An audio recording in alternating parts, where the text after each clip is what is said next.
What is up, Buffalo Fanatics? Z-Bot Rico.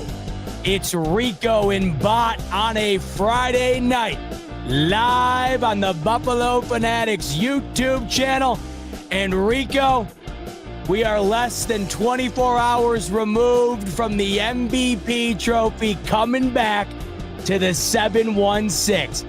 Josh Allen earns the first MVP trophy in the city of Buffalo out of the four major sports since Dominic Hasek did the year I was born. Hey!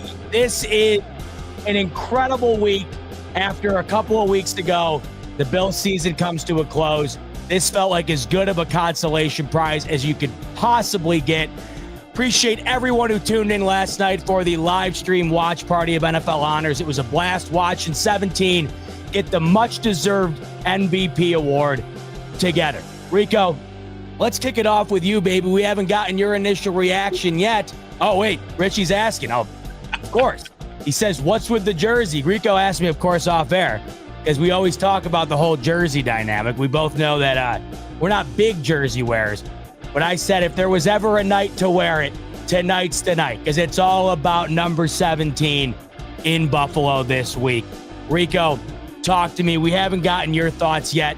Your initial reaction, your initial gut feeling when you saw Kurt Warner say Josh Allen's name last night at the NFL Honors. I'll tell you this, man. It wasn't necessarily about Kurt Warner making the announcement and letting us know that Josh Allen won his first MVP. I think it was more about Dion Dawkins having a chance to kind of almost like a mini Hall of Fame introduction type feel it gave you. And it was cool to see Dion show some love to his guy that he's been protecting me. And I think it meant a lot more to me watching that and to us, because we've sat down with Dion and we know how much he loves Josh Allen. We know how much it means to him for him to sit here and be the guy that Josh has only known one left tackle. That's crazy. He's only known one left tackle, and that's Dion Dawkins. So you love to see it.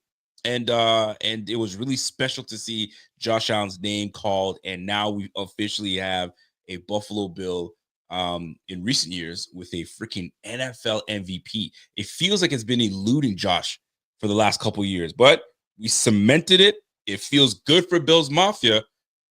Not all people are really enjoying all of this, but I feel great.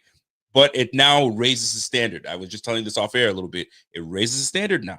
Josh can't just be MVP. No. It's MVP comes with some responsibility, and I think Josh is ready for all the responsibility coming with having a MVP title sitting on his mantle now. How cool is that? That's awesome. What about you, man? I know you shared your thoughts last night. Does it change anything 24 hours afterwards? Are you feeling the same? Does it make you feel even better? It's like, okay, over and done with? Like, how are you taking this all in? Well, we'll have a ton of thoughts tonight, obviously, throughout the show. So make sure to stick in here. We'll talk about everything from, of course, how we feel about it, how everybody else feels about it, the reaction here, the amount of absurdity that's come out since then. And we knew that was to be expected. At least we're on the winning side of it this time. There's so much to talk about. So we'll dive into it all. Of course, we'll talk about the Super Bowl as well. Keep forgetting that Sunday, Rico. Who the hell cares at this point? But we'll talk about it. And I did see that. I was going to say, big week for you, Rico. J.A. gets the MVP and your Lakers add Luka. So you're having a good week. I just need Rob Pelinka to call Brandon Beane and say, this is how it's done. Find ways to keep your mouth shut.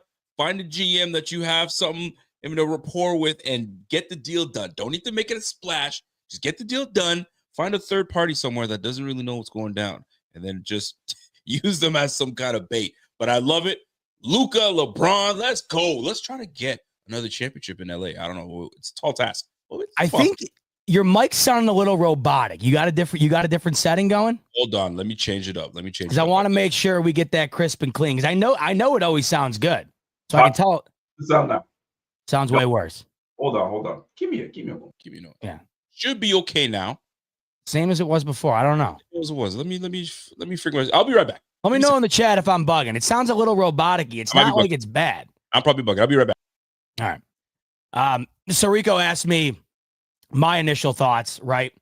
And if you were with me last night, you know my initial thoughts, but 24 hours removed after this MVP award going to Josh Allen, how do you feel? I got to tell you, as time has gone on, even though it's only been a day, I'm finding myself even more enthralled with the whole thing. The admiration I have for the fan base, the city, the organization, because you felt all of it immediately last night, and you have felt it transpire all day long throughout the day today, and you would have to imagine it's going to continue, because that's pretty much exactly what has happened up until this point. It's just that we haven't had the hardware to emblemize it. As I've said a million times before, Allen hasn't had it, the organization hasn't had it, and us as a fan base hasn't had that one thing to point to and say, this right here represents why Josh Allen's so great. But you saw the response, the overwhelming amount of love. And yeah, we'll get to the amount of people who showed the opposite. Those people are dead wrong. What's important right now is acknowledging how much this mattered to everybody involved with this team, from top down all the way to the fan base. And the argument against it, or I guess the, what's the best way to put it? It's almost like the way that it's downplayed is that people will say, oh, MVP, these guys are acting like they just won a Super Bowl. Wow, look how much the Bills fan base cares about this. Oh my God, what a joke that you guys actually give a rip about this. Oh my God, look, finally something to cheer for. And here's the reality. Yeah, finally something to cheer for. We're not idiots. We are well aware of the fact that the fan base that we live, or the organization that we are obsessed with, right? We are well aware of the fact that the organization, the team that we dedicate so much time and energy and love towards, unfortunately does not have a lot to kind of embody how good they've been. And they don't have anything to really represent their time in the league. 4 straight Super Bowl appearances, lose all of them. Haven't won an MVP since Thurman Thomas in the late 90s. Had a near 2-decade-long playoff drought. The bar is low. Yeah, but that's fine to admit, because it's the reality. Yeah, the bar is low, but it's the bar. It's our bar. No, the Buffalo Bills bar is not that of the Dallas Cowboys, the Pittsburgh Steelers, the San Francisco 49ers, the Chiefs. It's just not. I know it sucks to hear. It sucks for me to say. But we all know it's right. We all know it's the truth. And that's why an MVP for Josh Allen might matter more than it would to a Ravens fan who already has witnessed Lamar win 2, who has watched this organization win numerous Super Bowls. It might mean more to the Bills than a Chiefs fan if Mahomes were to win it again, already having multiple on the doorstep of 3 consecutive championships here. It means more to Buffalo, and that's fine to say. And for those who are using it, or who are using that as a way to criticize the fan base, criticize Buffalo, well, let them have at it. Let them have at it. But I don't take any, I don't find that to be a knock at me at all, because we got to witness it, and it happened. Rico, you had asked me before you hopped off. You had said, how am I? Better audio? Yeah, it sounds good. All right. You had asked me how I feel, a day removed here. Absolutely. Yeah. And I've found myself, as time's gone on here through a full day, I'm finding myself even more admired with the whole thing. I'm finding myself even more infatuated with the whole thing. This to me, and I was just mentioning, and I'm sure you probably agree, the way that other fan bases are kind of ripping on us after this is, oh, look at these guys going nuts like they just won the Super Bowl. Oh, look at, finally the Bills have something to celebrate over. Congrats to them, like in a sarcastic way. And I was just saying, you know what? Here's the reality. The bar for us is low. We don't have a championship. There hasn't been an MVP on this team in my entire lifetime. There was a 20-year playoff drought, right? The bar is low. And I was just saying, no, it's not close to that of the highest caliber teams in this league throughout its existence. So it's okay for us to admit that, yeah, this might mean a little bit more to us than it might mean to some other fan bases who have witnessed countless successes throughout their time rooting for their team. it should not be downplayed. It should be celebrated. And I'm so glad that the Bills fan base and the Bills themselves and those surrounding Josh Allen are celebrating it, are basking in it, because the outside opinions, Rico, don't matter. Is that how you feel? Because I have no shame in admitting that this means a lot to me. I have no shame in admitting that I think this means a lot to the organization, this fan base in general. This means a lot. It's a moment that I think we're all going to remember, and I don't give a damn what anybody else thinks about it. And I'm going to double down and 100% agree with you. And it was about, how's my audio right now before? Because I have a little bit of a rant to go on. Sounds good to you? Yeah, I think, honestly, I think it might be my headphones. If you couldn't tell, I usually wear my big ones. The cat ripped the cord in half. So that's why I'm wearing these crap 2008 iPhone 2 headphones. So it could be on my end, honestly.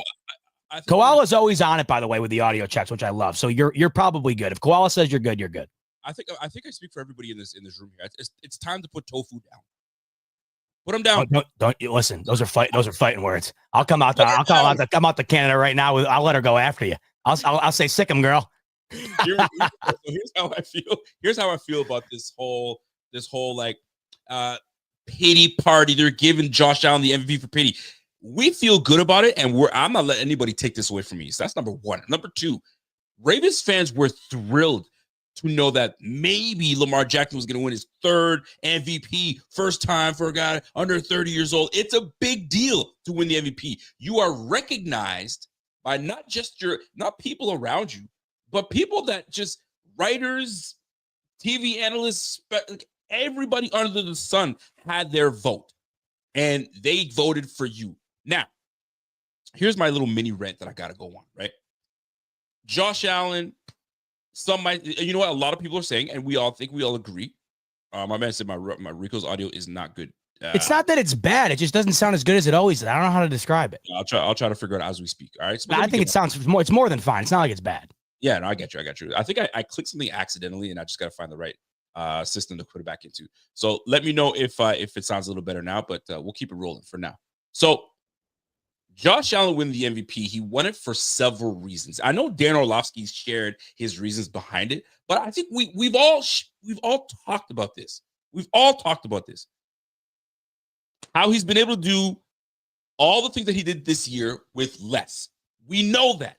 We talked about it at length. I'm not going to go through the details of it. We know offensively he lost pieces, defensively he lost pieces. Got it.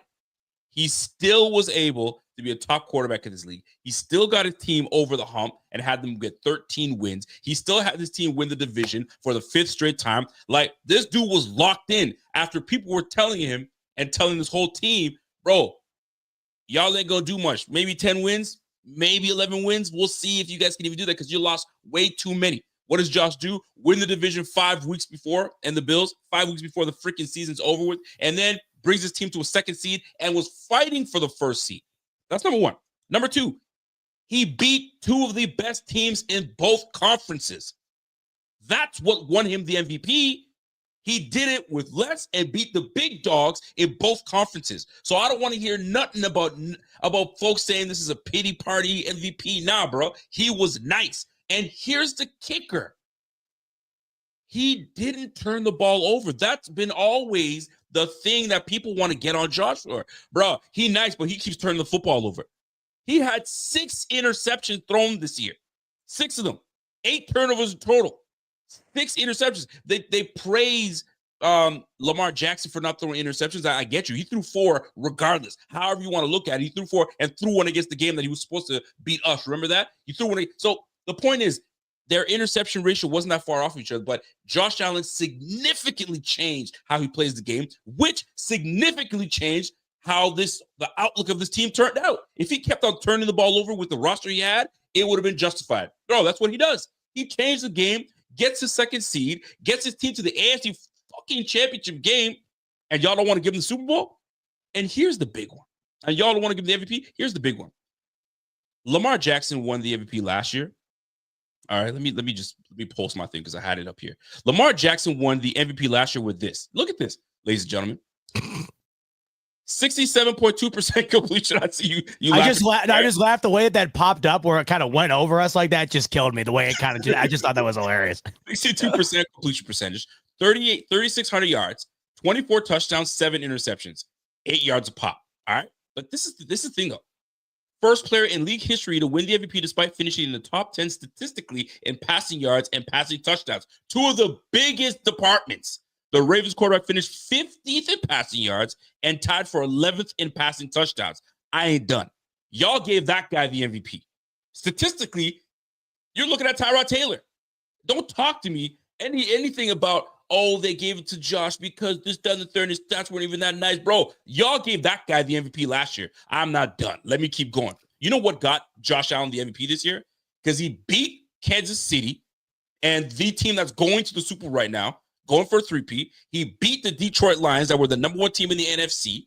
And this guy got his team to where he's at with one other Pro Bowler. He and Deion Dawkins. No. Where was the other All-Pro? The first team All-Pro? None. You got the Pro Bowler the Ravens with 9 Pro Bowlers and 4 All-Pro. I don't want to hear shit, but get this. Check this out. You know why my man won the MVP last year?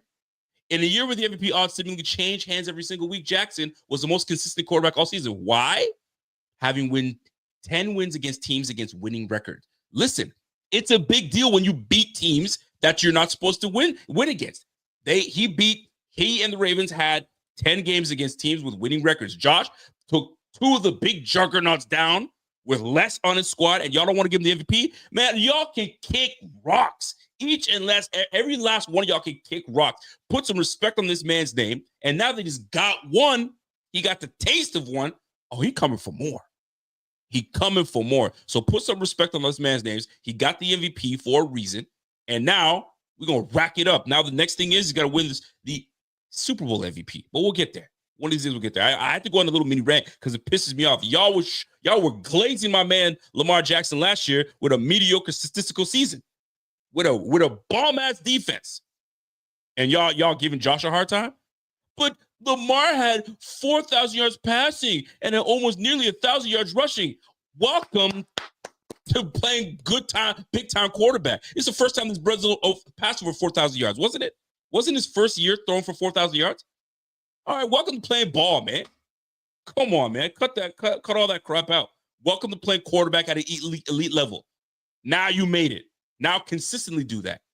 That's what Josh has been doing 5 straight years. Fuck we talking about? Mic drop. I'm done.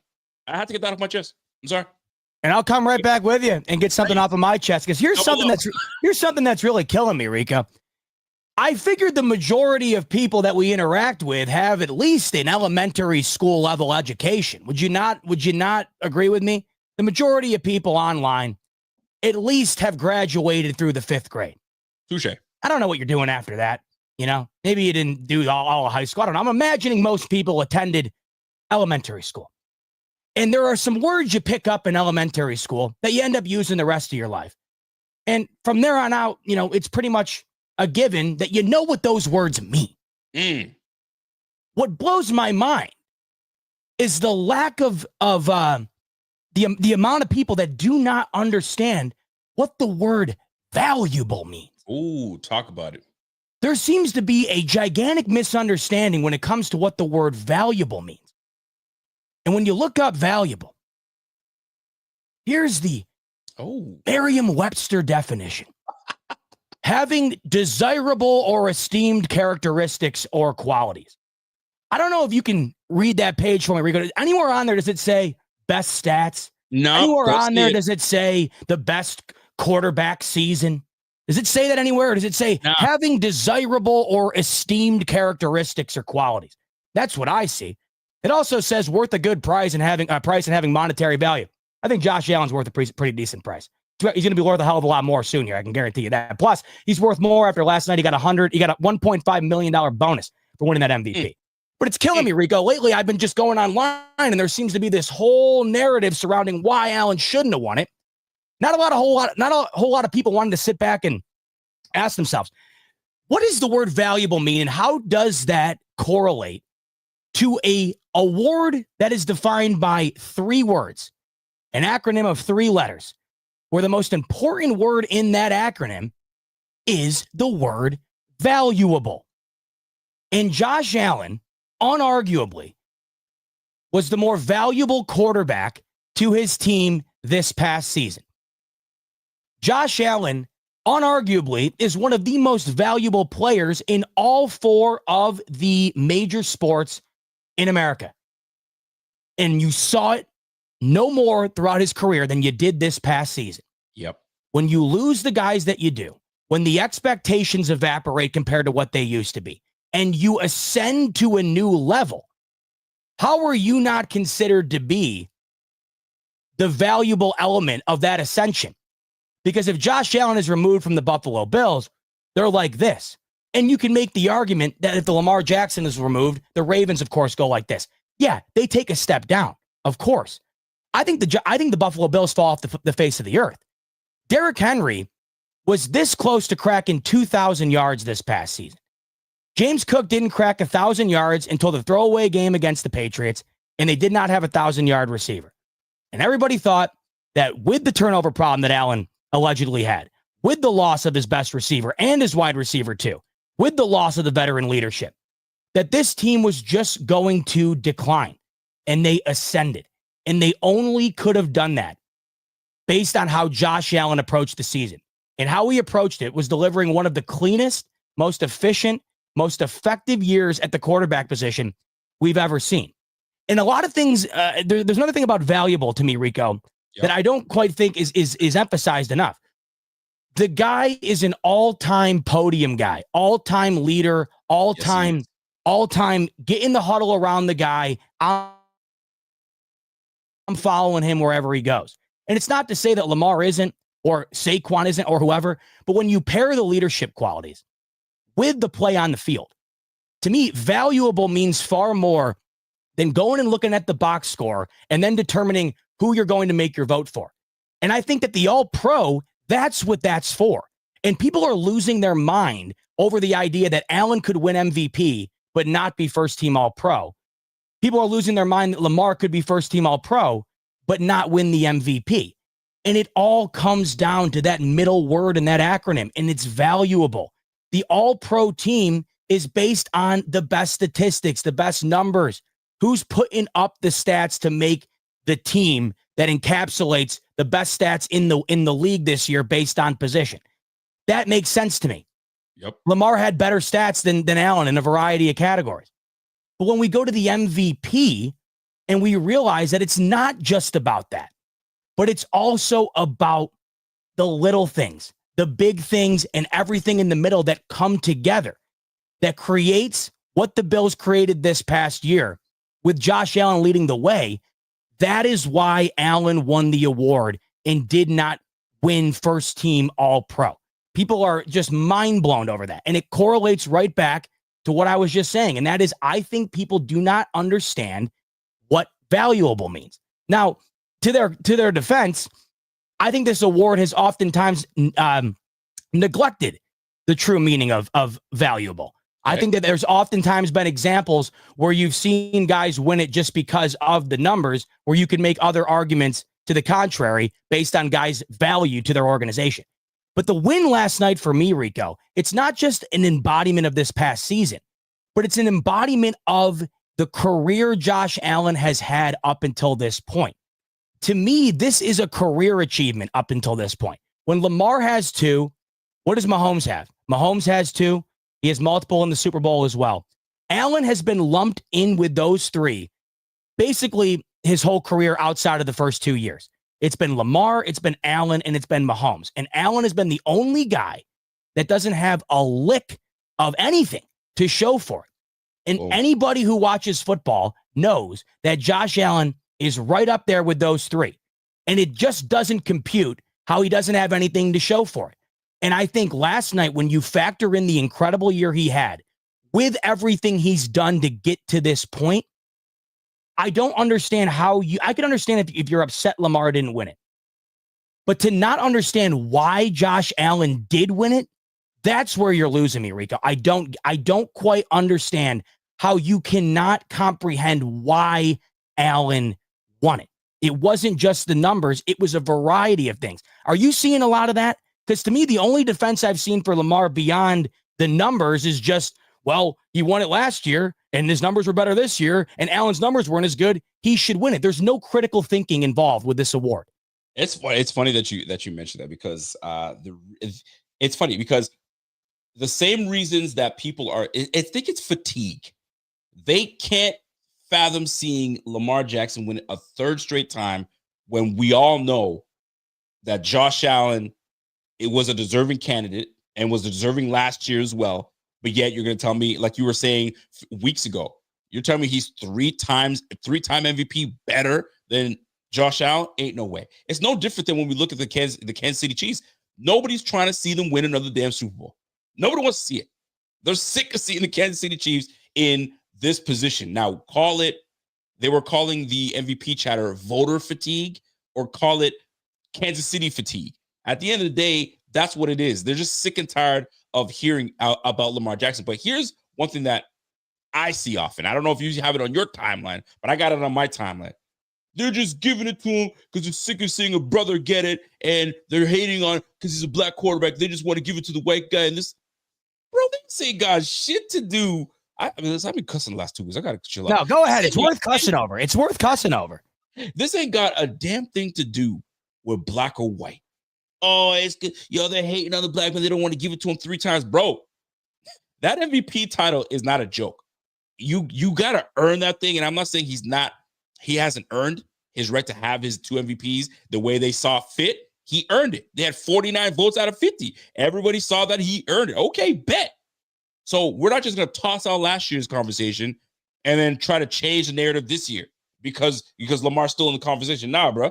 This guy had minimal statistics, had nothing to do with it. It was about how he performed last year and what he did it with. No different than with Josh. So my timeline's a little crazy, but I do see the odd. Actually, I can't say the odd. 50% is saying, oh, bro, they just gave it to the white guy because, you know what I mean? They pity Josh. It's a pity thing. They've been glazing Josh for so long and he's been eluding him. So they just want to give it to him, just say they can have it. So now Lamar has one, Josh has one, and what do you call it? And Pat has one. All right. The only one now, like next year, it might be Joe Burrow. They're going to try to say, it's Joe Burrow's time. He would have won it this year if they had the Bills record. Allen wouldn't have been standing up there last night. If the Bengals had the Bills record, it would have been Joe Burrow. It would have been. Right? So, yeah, he's good enough. That's my whole point to back your point, Rico, is he would be good enough to win it. It wouldn't be a gift. He was good enough to win it. He got votes. He got votes for it. And here's the killer too, right? So Josh gets the MVP. Offensive Player of the Year, I think, went to Saquon Barkley. Yes. Right? If it would make sense if the runner-up for the MVP did not get the MVP, you'd think he'd get Offensive Player of the Year. But they gave it to Saquon, which is he's worthy of that position of that. So right now, Lamar got the All-Pro, and that's about it. That's as far as it goes. But that's the biggest issue with the MVP being solely a quarterback award, because the Offensive Player of the Year award has become strictly a non-quarterback award. That's basically what the consolation prize is for no player outside of quarterback being able to win the MVP, right? Which is now should be a conversation of just give them their own award. Best quarterback of the year goes to. And then I don't know, you might have to twist things up a little bit or tweak things, but I'm sick and tired of hearing all this chatter. Just look at the season for what it is. Look what Josh was able to do. Look what Lamar was able to do. Look at the talent that was around him. When you have talent the way Lamar had talent around him, it makes life easier for you. I heard Mina Kimes say today, I don't know if you guys can hear if my mic is cutting out, but no, you're good. I heard Mina Kimes say today, when she was explaining her reasoning behind giving Lamar his MVP. She's like, people don't want to talk about it, but Josh's O-line is better than people want to give them credit for. You're absolutely right. Yeah. Right? Let's look at the receiver room and then look at the rest of the roster compared to those that are in this Super Bowl right now, compared to what you got on the Ravens squad. Bro, the roster doesn't compute. It doesn't compute. So at the end of the day, what I see fit is Josh Allen win that MVP. Own it, deal with it, and move on. Stop with the crying of he didn't deserve it, because you don't have a worthy. How can you think that? How can you think that way? You don't have a worthy enough case to tell me he does it, because the only reason you can tell me is statistically Lamar had a better season, so that's why. Really? Dak Prescott had a better statistical season last year than Lamar did. It's preach Is Dak Prescott the most valuable player in the NFL? Hell no. Thank you. Thank you very much. And that's what people need to, these bozos that are out there complaining, right? Shannon Sharp and Ocho, all that BS. He didn't deserve that. Why? Why didn't he deserve it? Boy, please, man. Go sit your ass down somewhere. I ain't nobody trying to hear any of that mess. Josh Allen got it. Josh Allen earned it. And no better human being to earn it than Josh Allen. That boy is a class act, well-raised individual. And you know, I'll tell you this, though. Lamar is a class act as well. Lamar is a pure individual. He's pure, genuine. You love to see it. But you know what? This was Josh's turn. This was Josh's year. And it's the biggest thing for me. They didn't expect Josh to do diddly squat this year. Diddly squat. And the fact that he persevered and said, you know what? Y'all can say everything you want to say about my offense. Y'all can say anything you want to say about my coach. Y'all can say anything about losing my safeties and this, down, the third. We're just going to work. We're going to work. We have two, and we changed the dynamic up a little bit. Now we've got a leadership council. I'm the MVP of the squad. I'm the leader of the squad. Watch me lead. This guy grew tremendously this year. They talk about growing up and maturing. This was the year for this brother. He took a big leap in leading this team, and you saw it the way people were talking about him. D-Doc, Mac Hollins, even the newcomer in Amari Cooper. Bro, this guy is a class act. And on top of that, most overrated. This guy's not a sportsman guy. Bro, Art Rooney Sportsmanship Award goes to Josh Allen. And then FedEx Air Player of the Year goes to Josh Allen. And here's a question for you. Did you look up why somebody gets the Air Player of the Year? I didn't understand why. I had to look it up. Did you understand I just thought it was a marketing tool for FedEx. Does it really mean anything? So I had to look it up. So I was like, what does it mean for the FedEx Air Player of the Year? Like, what's it mean? Like, how do you get that? Right? FedEx Air Player of the Year is an award given to the best offensive player in the NFL who excels in passing. Traditionally, this award is given to the quarterbacks, but it has since expanded to include the wide receivers and tight ends as well. The award is determined by fan votes. Okay, that's the big one.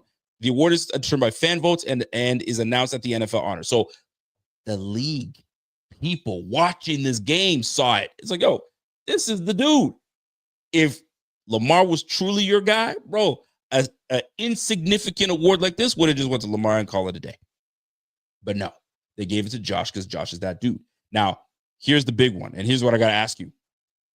Should there be more of a differential between All-Pro and one that gets MVP votes? I know we talked about it a little bit, but I want to dig a little bit deeper on this because this seems to be the hot topic right now.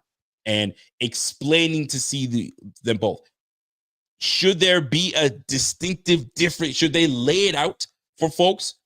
Or is it just what it is? You got an all-pro player that's the best player this year, and you're valuable. Valuable has a lot of intangibles and tangibles. But a lot of the MVP's conversation has a lot of intangibles, things you don't see that affects this team. And I think that's what Josh is able to do. What's your thoughts on this all-pro versus MVP and how the votes should be split? To me, the easiest solution to that would just be having two different parties to vote on it. Don't have the same voters vote on both things. How many AP writers are there in the country? How many media personalities are there? There's 1,000 of them. So why does it all have to be boiled down to like 48, 50 people? Have one party of voters vote on the All-Pro team and have another party vote on the MVP. There's plenty of people out there with the credibility to be able to vote on both. So you don't have to have it lumped into both. You don't have to have it lumped into the same people. That way there's some variety, Rico.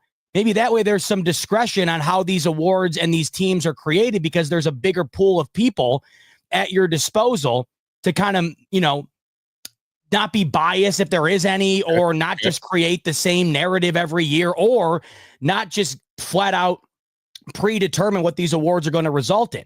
If you have different voting, so say for instance, you have 50 people voting on the All-Pro this year and Lamar won it, but you knew there were 50 different voters for the MVP. There would have been no reason for us to have believed that Allen really had no chance until all of a sudden he did have a chance. But as soon as we saw that Lamar won, or Lamar was named to first team All-Pro, based on history, you have to go back to 1987, the last time a second team All-Pro quarterback won it over the first team All-Pro quarterback. So history would tell us that Lamar was going to win it. And I think that takes the fun out of it. I mean, it also kind of enhances the fun of last night because it was so improbable. But that to me would be the easiest solution. I want to go back to what you said earlier a bit, though, about this whole disrespect on Lamar Jackson, which it just absolutely blows my mind. If you wanted to say I saw a tweet earlier and it had like 50,000 likes and it said, Lamar Jackson is the most disrespected quarterback in NFL history. And I literally almost vomited. Because I don't know why I'm like this, but I spend way too much time trying to conceptualize how other people think. And it's a huge flaw of mine because it just drives me insane and I don't want to do it, but I can't help myself but do it. When I read stuff like that, I can't help but sit there and think, how do you possibly believe that? How can you look at yourself in the mirror and genuinely say to yourself something like that and then wholeheartedly believe it? Like I saw another tweet yesterday saying that because Eli Manning had two of the best throws in Super Bowl history against the Patriots, that particular person would have rather have had Eli Manning at quarterback against the Chiefs in the AFC Championship than Josh Allen. That was an argument made. Another one of those moments where I'm reading this and I go, you got to be absolutely kidding me, right? There's absolutely no way you believe that. Sure. And then you brought up the race thing. And then that's one thing to me. The second you bring up race in an MVP conversation for the NFL, you've already lost the argument. What are you doing? No, you lost me. You're right. What are you doing on either side? You're the problem. The voters aren't the problem. You're the problem. You're saying it's about race. No, you're making it about race, saying that it's about race. Now, are there people out there that do make it about that? Yes, and it's ridiculous on both ends. It's an absolute, it's spitting in the face of the spirit of the game because it's not what it's about. The league is predominantly black. To think Lamar Jackson was overlooked last night because of his color, he's won 2 MVPs. And the reason why I brought up Joe Burrow, because if you were to say he's overlooked, you could just go and say, well, yeah, okay, maybe he is. He's never won an MVP, and Joe Burrow's been about as good as anybody the last handful of years. Fine. How can you sit here and say that Lamar Jackson is overrated or underrated, that Lamar Jackson is disrespected, this and that? Yeah. The guy's got 2 MVPs. He's got 3 playoff wins. And anybody with half a brain who watches football will tell you Lamar Jackson is one of the best quarterbacks I've ever seen play the game. Where is the disrespect? Oh, I know. The disrespect stems from your discontent with Allen winning the award and nothing more than that. And that's the thing. People just did, for some reason, the same way you just talked about how no, I think Walter said it. You can't hate Lamar Jackson. You can't. You cannot. The same way for Josh. You can't. If off the field, this guy is as cool as they come, chill as they come. You see him behind a press conference. He says the right things all the time, bro. You can't hate this cat, man. He is that dude. Here's the funny thing. And you mentioned it earlier, and it popped in my head. How interesting would it be? Because you propose 2 sets of voters. Yeah. For All-Pro and the MVP. How crazy would it be if they adopted that next year? All right. And I say how crazy because there are already people crying. They changed the rule for Josh Allen when it's 13 seconds, and now the overtime rules has changed in the NFL. Once once playoff comes because of Josh Allen. Then the second, yeah. Oh, then, you mean the rules that are benefiting the league that the Bills have yet to be benefited by? You mean that rule? You mean that one? Well, now they're going to come up with electronic first down markers because of Josh Allen, because Josh Allen's team lost, and that's why they're going to do it. Hey, now, you're welcome. You're welcome. I mean, what? I can totally see if the league decided to say, you know what, so much controversy, we're now going to split it down the middle. We're 50 over here and 50 over there, or 25 here and 25 there, and that's how it's going to be. Well, did you see what they did this year? Did you see what they did this year, though? That's new. That is going to change the game for good. What's that? Without really letting the voters know, they released all of the votes. They released the name correlated to their vote. Oh, they did. This was new? That was new. And they didn't know. It was up to you whether or not you wanted to disclose it. The AP released it on their own this year. Oh. So now there's going to be an idea in mind that, this is going to be linked back to me. Ergo, Emmanuel Acho posted a tweet earlier I can't believe he voted for Josh Allen, by the way. I wouldn't have guessed it. And he has been absolutely getting crucified over it in the most disgusting, the most unbelievable, unfathomable way you could possibly imagine. I'll pull it up right now. This is what's the problem. Go ahead and pull that up. Well, I found that interesting because I found it interesting myself because I was like, I want to see how many people voted for Lamar Jackson because I know it was up and down, but I wanted to see who. And I wanted to see if it truly is a race thing or if it's just straight up, this is who I like, and that's why, and XYZ. Well, Acho right there is a perfect example of how it wasn't a race thing. This is what I'm saying. So if this list doesn't come out, it would have said, yeah, you got this, you probably voted for that, and it's still, bro, I don't want to hear diddly squat about any of that stuff, man. Say what you want. I loved his response today. He went and asked, what's the difference? How can I differentiate between the two? Okay, let's roll. Here's going to be how my vote is. I actually appreciate that these lists were put up because they always say, I'd like to know who the hell the votes are and who they voted for. Oh, I got it for you. We're going to look at it. Killed right now. Yeah. I don't even want, you know what? Lamar Jackson has the 4th vote for MVP. Well, now that's insane. But this is what I'm saying. So now Jim Miller, put your name on it. I actually love that AP didn't tell anybody. They just put it out there. You know what? I'm not even gonna pull up the DMs. And listen, I'm not really an Emmanuel Acho fan. I'm just not. I'm an Acho fan. Oh, you are? Okay. So I'm just not. But that has nothing to do with the idea that what is currently unfolding for him based on him voting for Josh Allen is insane. And you can go just search Emmanuel Acho's name on Twitter. I'm not going to pull it up because it's just heinous. I mean, the shit that's in his DMs right now is insane, especially from allegedly Ravens fans who are accusing Bills fans of being, the lowest common denominator of human being on the planet. They seem to be the ones. And of course, it goes without saying, this is a very small fraction, by the way, of fans and people. So don't allow this to kind of skew your mind in thinking that one fan base is disgusting human beings because of these low-life loser people that are in Emmanuel Acho's DMs. But it's just ridiculous. Here's the list, though, by the way, Rico. There is a list. The AP put it out. You want me to pull it up right now? Yeah, pull it up. So here it is. Here is the list.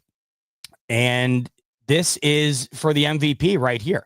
So you can see based on name right here. And then you can go right here and see who they voted for. Love it. I actually love the fact that they did this. Here's the thing. Half of these names, I don't know who they are. I think they must be local beat writers. They change who votes on it, I think, quite routinely. Do they? I was wondering if that, because I saw Kay Adams' name on there.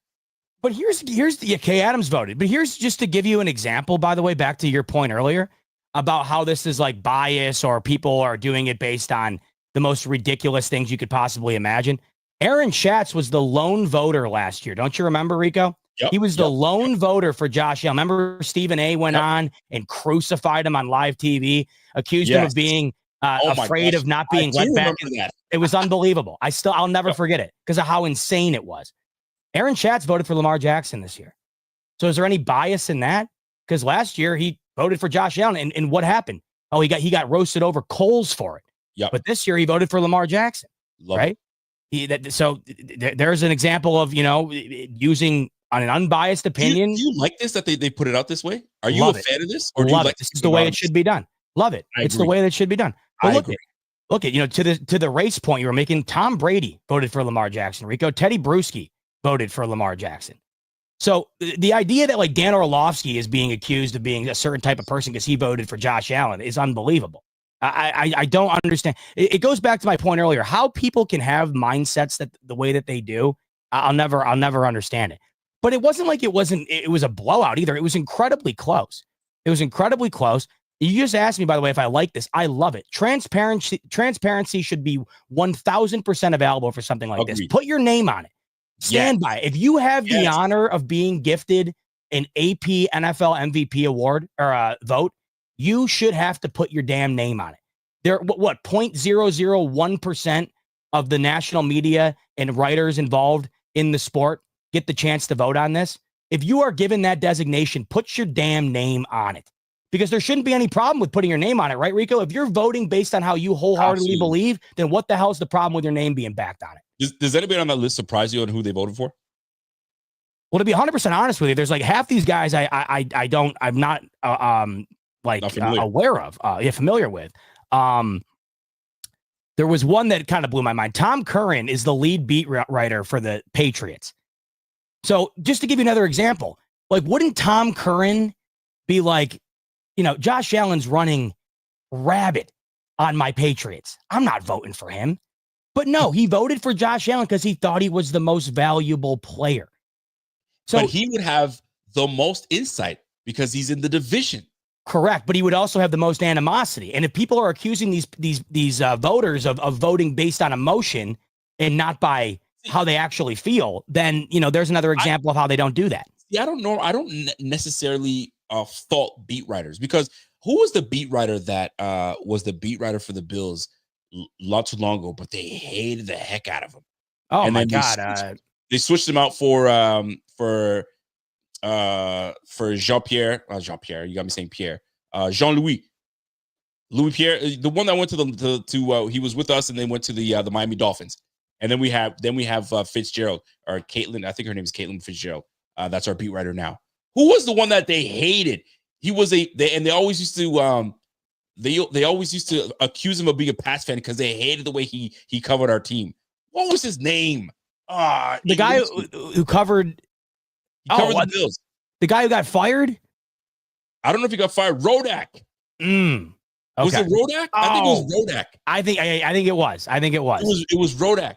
Rodak, Bills fans used to roast. Okay, Marcel Louis-Jean went to it was before he got replaced with Marcel Louis-Jean. So the reason I bring this up is because these beat writers are not really from the city. They rotate them from, so there's bias, there's no bias, there's no nothing. So Tim Curran, him voting for Josh is just pure unbiased. He's just, this guy was the best. I've seen him firsthand. I've seen Lamar. This guy's the real deal. Give him that damn vote. There's no talk of no nonsense, man. And thank you very much for, I'm butchering everybody's name. Elena Gatzenberg. I said Fitzgerald. And then we got Marcel Lujac. Thank you very much. And then it was what's his face? Rodak from Mike Rodak. Buddy, Bills fans hated Mike Rodak. They couldn't stand him because they always thought that he was a Patriots fan at heart. And maybe he was. I know he was. I think he got transferred over to Alabama to cover Alabama. But the point is, these votes coming from these guys, I'm so glad that we are in accord, that we love it. Put your freaking name on it. Yeah. And now you can't talk on the side of your mouth as a voter here, and then you vote for the next guy, bro. Your stuff's gotta line up, and it's tough because if you're a Emmanuel Acho that covers the sport, and you gotta speak on these guys daily, your mind will change daily. So some folks didn't know. They probably thought, oh, he's just gonna vote for Lamar Jackson. Nah, bro. Like, it's clear as day. He voted for Josh Allen because he felt Josh Allen was the best, and the fact that he sat there and explained. And I love the fact that these guys have to. And they don't have to, but they're choosing to explain why they voted such a way. But that's why their name should be on it. Think about them. Well, exactly. That's why their name should be on it. Therefore, you're able to call. So one of my best buddies, Rams, he's asking, if Acho's getting ripped, like you say, I understand why media people don't want their votes publicized. My issue with this time around, or not really issue, but my curiosity about the situation was piqued when I found out that they didn't know that it was going to be released. If you're aware ahead of time, then you know what's going to come from the fan base of the losing guy that you didn't vote for. Like, you just know that's what's going to come. I don't think these guys were aware of this. Okay, hold on. So knowing now that their votes are going to be exposed, does it change how they vote? Knowing how they're going to be perceived by the public? I highly doubt it should. But here's what changes the way they vote, or the way they go about it. Go ahead. Well, no. So the question you just asked me about, like, explaining yourself, this is why it's going to matter, because you're going to have to be able to defend it. So I don't think it's going to change how you vote. It's going to change how you think about voting based on the idea that if I have to explain this, be ready. I better give a damn good explanation for it. And I think that matters, because if you're going to be questioned on it, well, if you voted in a way that you wholeheartedly agree was right, you should have no problem explaining it. Right? Love it. Love it, love it, love it. Because you can't just sit here and be like, yeah, it's like when someone doesn't have time to do their homework, they're like, him, and just call it a day. That's who I'm voting for. No. If you're going to vote for him, you better tell me why and explain it to me. And if you choose not to, which a lot of these guys aren't, until they really start getting called out, that's when they'll do it. I love every freaking bit of it. Good shit by the AP for them to say, you know what? F it. Release it. You know what's killing me too? Release the names. You don't see Philadelphia fans just burning Twitter down because Saquon didn't win it. Saquon had as big of an argument for MVP as anybody. The Eagles are not in the Super Bowl this upcoming weekend if Saquon Barkley is not on that team. He comes in first year with the organization, and he damn near breaks the league record for rushing yards. He was easily the best non-quarterback in the league. And if we're talking about value, he was the piece that propelled the team to a Super Bowl and propelled them to be the best team in the NFC. He was insanely valuable. Yet I'm not seeing anybody on Twitter from the Philadelphia side of things, and maybe it's because they're just excited about being in the Super Bowl on Sunday. Yeah, they got better things to worry about. Yeah, but I'm not seeing them burn things down. What I don't understand from Ravens fans is the complete delusion when it comes to saying that they do not understand why Allen won it. I understand if you hate that Allen won it and you wanted Lamar to win it. I get that wholeheartedly. But this whole argument that Allen was gifted it.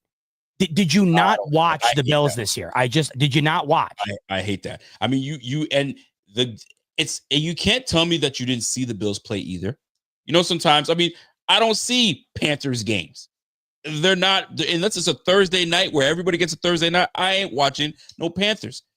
But the Bills you see often on primetime, you can't sit there and tell me you don't see how this brother plays. You saw him go head to head with the Lions and see what he did against the Lions. I don't want to hear diddly squat about any of that stuff, bro. Cut the crap. And let's be real. Lamar Jackson, fantastic player. I think we all know. I'm not going to go over that. But like removing Lamar Jackson from the Ravens, are they in the same boat as they were in how they ended the season? Probably not. But not as bad as if you took Josh Allen off the freaking Bills team. You take Josh Allen and you say, Mr. Trubisky, go ahead and handle that business. Bro, we win in what? 5 games?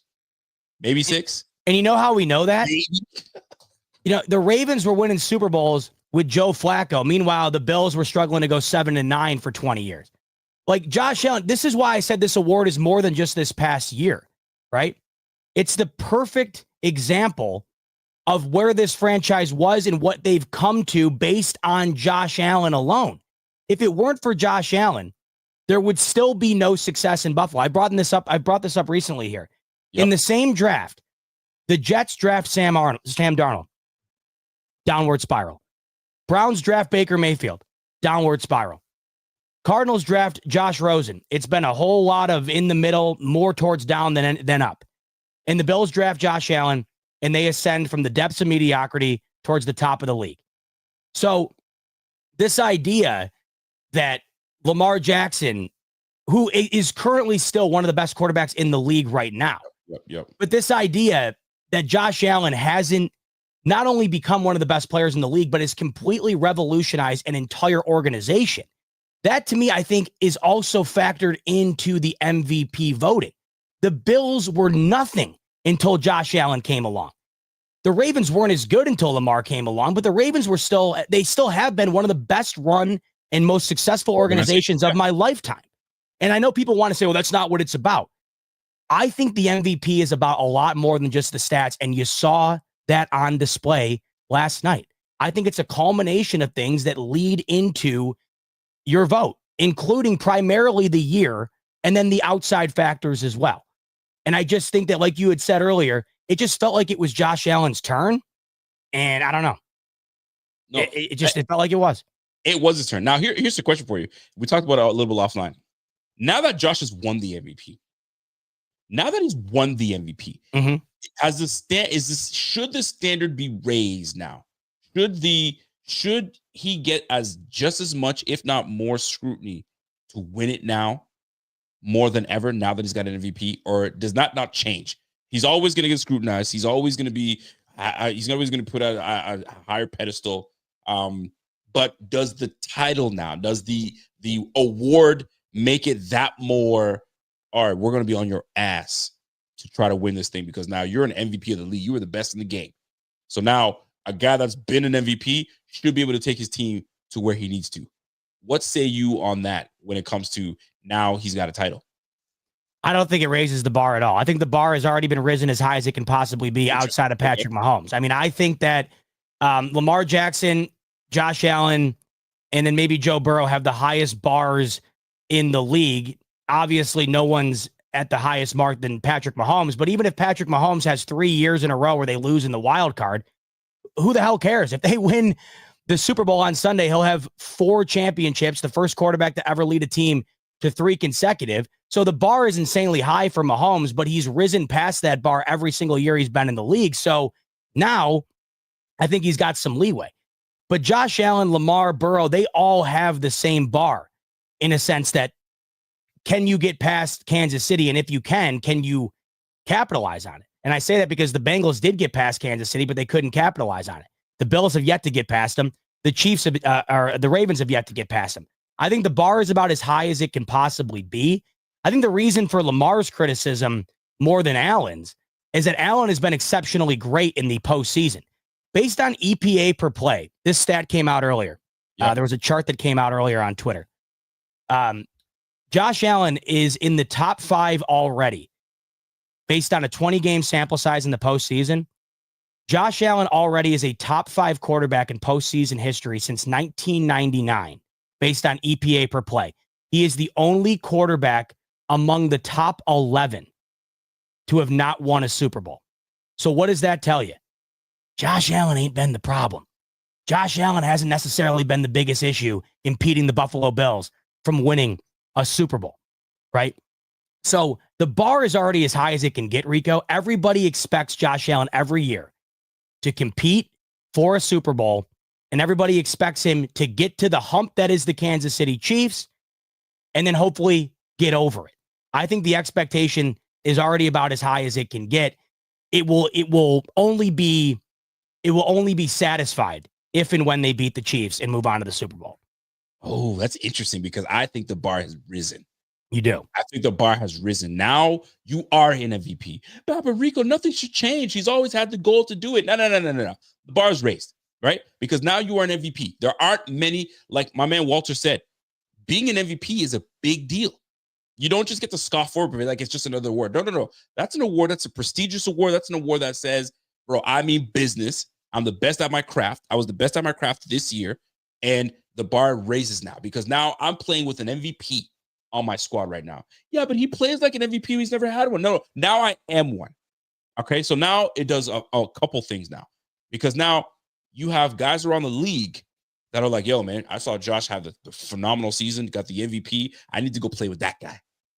So that raises the bar in that regards too because now guys want to come play. Myles Garrett is looking at this like, yo, MVP quarterback. He's not even 30 yet, and Buffalo's on the rise. Bro, I need to go there. I need those things matter, right? So I feel that the bar raises.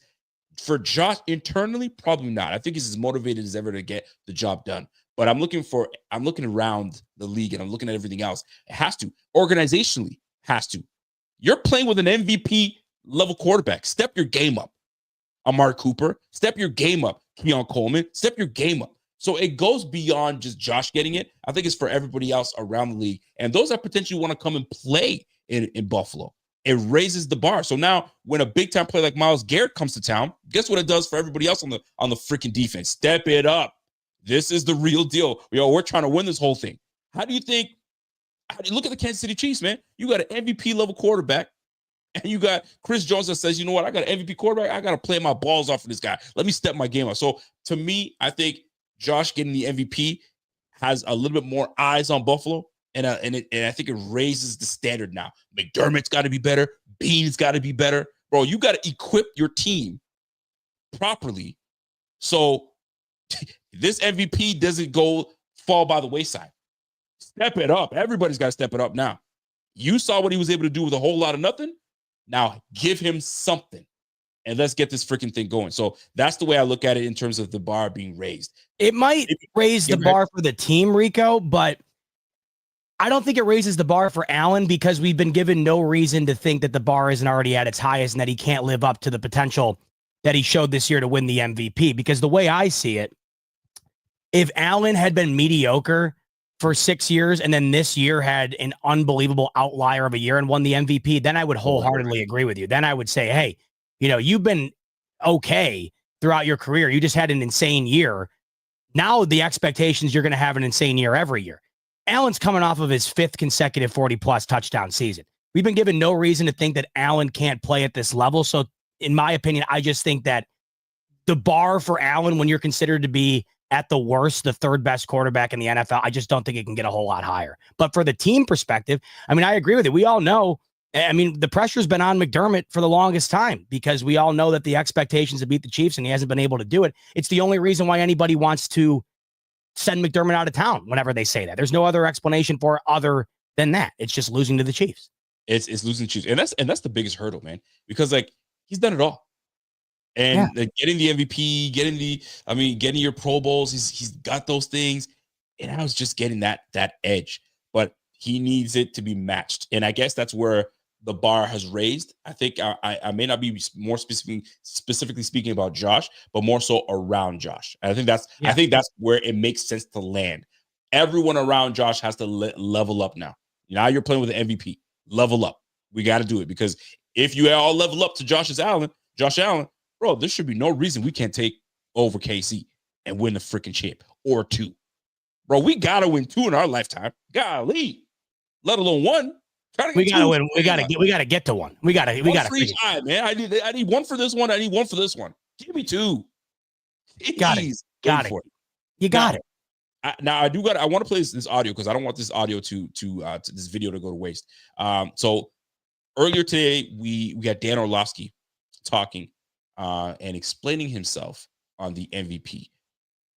This is not about the explanation per se, but this is more about and I want to know what your thoughts are on the rebuttal from his colleagues. And in the chat, you guys let me know how you guys felt about this exchange. It's about 2 minutes long. I think we get caught. I don't know if we get copyrighted off this, but we'll see. Mars, first team All Pro. And you voted for Josh MVP? Yeah. Okay, so then explain it to me. How did you differentiate those things? The value that the player brought to their football team. The Bills were the number 2 seed. Josh had a 40 touchdown, 8 turnover, 14 sack season. The Bills didn't have an elite defense. The Bills had a very good run game, not a great run game. They didn't have elite perimeter players in any regard. The way that Josh played this season and the different style that he played brought tremendous value to their football team. Lamar's season was absolutely sensational. He was probably the best player in football this year, or Jamar Chase, or Saquon Barkley. But value and how much you impact your team, who you do it with and who you do it against, that's where I thought Josh Allen had the upper hand. Interesting. We disagree on this side of the table. Did he say most valuable player for his team? Is this MVP of the league or of the Bills? Gosh. So, I mean, I think I'm glad that we have Dan here to defend him and the people who did this, but it does feel like you're trying to split the baby. Like, you don't got the heart to say what you actually want to say. I think both of them had MVP caliber seasons, but it feels like you are trying to find some little semantics trapdoors. You can give this to him and that to them because you don't actually want to say what you really want to say. Which is what? Lamar Jackson had the best season this year. And maybe you could argue but that's not the award, Dom. See, this is the semantics foolishness that we do. This is what you do. You say value. And the cool thing about value, it gives us on these shows a way to argue because you can twist it and turn it any way you want. Normally, MVP means who's the best damn dude in the league. Yeah. And to me, obviously, Josh Allen had an MVP caliber season. But the best damn dude in the league this year was the guy who was first team All-Pro. So let me know your thoughts on the exchange. It's one of the worst things. It's one of the most disrespectful things I've seen in a very long time. When you factor in the stage that was done on, Dominique Foxworth pretty much tried to, in essence, embarrass, in my opinion, embarrass Dan Orlovsky on national television for what I found to be a very competent and honest take. Dominique Foxworth, on that specific segment right there, he literally just sat there and tried to say that the word valuable has no meaning to the most valuable player award. He used the word semantics like 3 times. I don't know what he's trying to get at with that. The semantics surrounding the award is the reason why it's the most valuable player award and not the best quarterback award. We just talked about this for an hour. The most valuable player has the word valuable in it. It's what I said earlier. I literally pulled up the definition. Yep. And the idea that he was trying to belittle Dan Orlovsky over his take by using the idea that the word valuable does not mean anything to the award is asinine. It makes absolutely no sense. The way he scoffed at him, laughed at him, pretty much accused him of trying to do something that I don't think he thought he did, and that's split the baby, which means, I'm going to give Lamar this and Allen this. The reason he gave Lamar first-team All-Pro is because he thought that Lamar Jackson had the best statistical year at quarterback. The reason he gave Josh Allen the most valuable player vote was because he thought he was the most valuable player to his team. And then Jeff Saturday says, is it the most valuable player to his team, or is it the most valuable player to the league? Well, don't you have to be the most valuable player to your team in order to be the most valuable player in the league? Isn't that a credential that you have to meet in order for you to be capable of being elected or selected MVP? They literally sat there on national television, belittled him, scoffed at him, laughed at him. And you could tell by Dan's reaction. Now, he was taken back by that and hurt. And I got to tell you, he's a better man than me because I would not have handled it as well as he did. Nothing. He was saying, he just took it in. And you kind of heard him say, but that's what it is. MVP, right? And you see these two clowns going at it. But here's the funny part. And I thought I posted it in here, but I didn't. Foxworth, I think it was this year, and you posted it in the chat, and I couldn't get over it. This very same individual talking right now was the same one saying, I 100%, and I quote, I 100%, I would be lying 100% if I said that when Josh does something dumb, a little part of me doesn't get happy. Foxworth said. So he's like, when Josh does erratic things back there, he gets happy. Anyway, and it's not because, boom, is that what it is? Oh, I thought I didn't post it, but you did. There you go. There it is. This was tweeted out earlier by @Kayla F99. This is a quote from Dominic Foxworth. I would be 100% lying if I said that when Josh does something dumb, a little part of me doesn't get happy.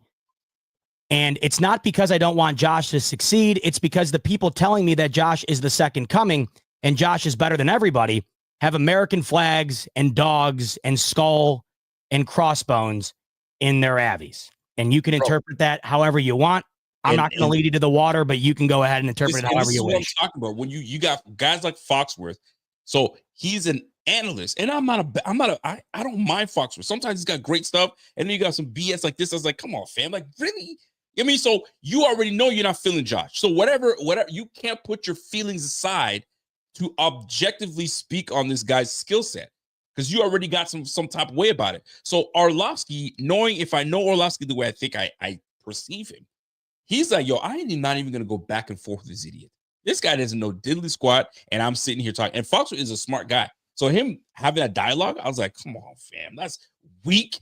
Yo, put that to the side. Orlovsky's like, yo, I'm never going on segment with these two idiots ever again. Dude, I would have either crashed out or walked off the set. I'm not kidding.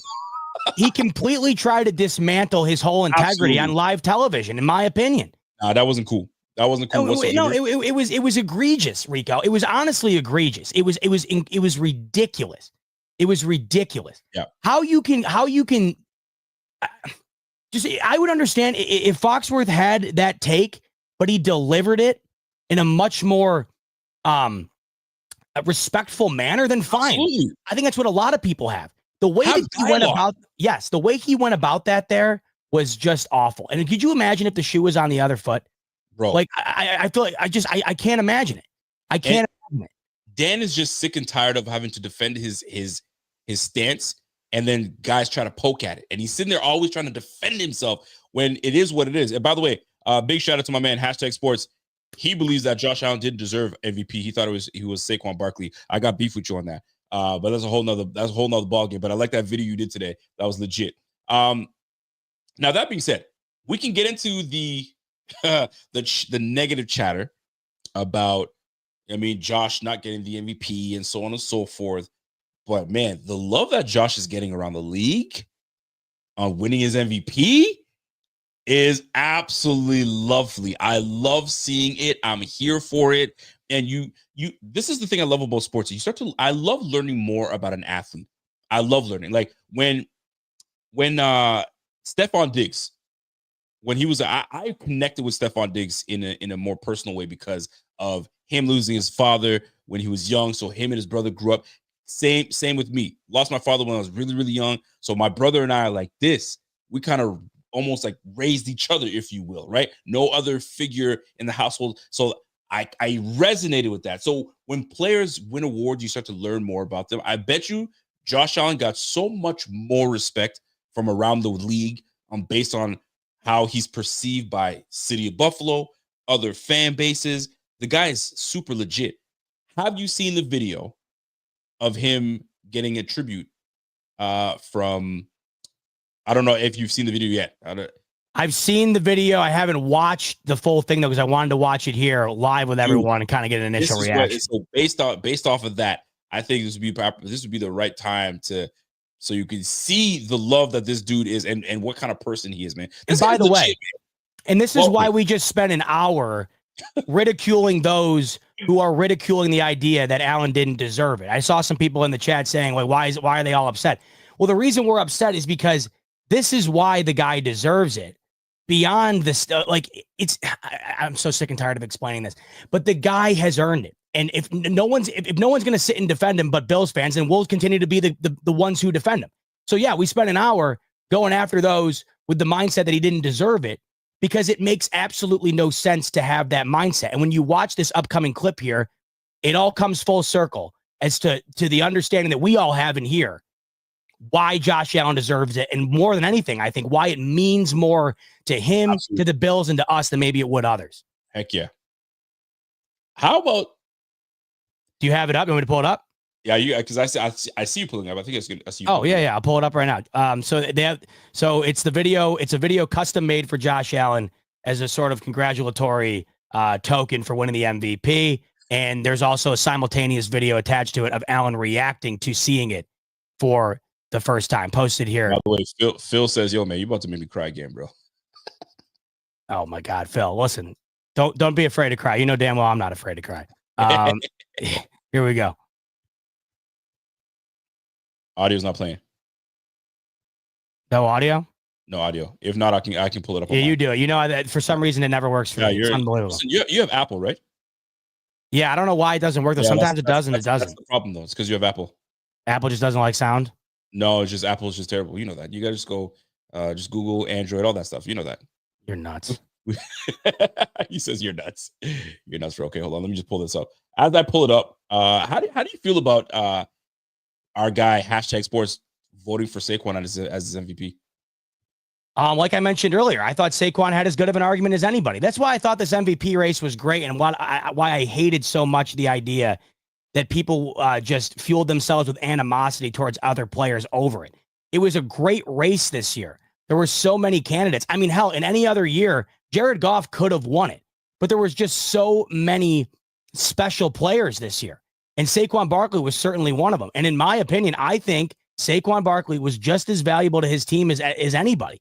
And I think he was probably, a bit discredited towards having the ability to win it because he's a running back. But if we're talking about value, which we've been discussing all night here, I don't think anybody, was as valuable as Saquon Barkley was this year. And I wholeheartedly understand why somebody would vote for him to win MVP.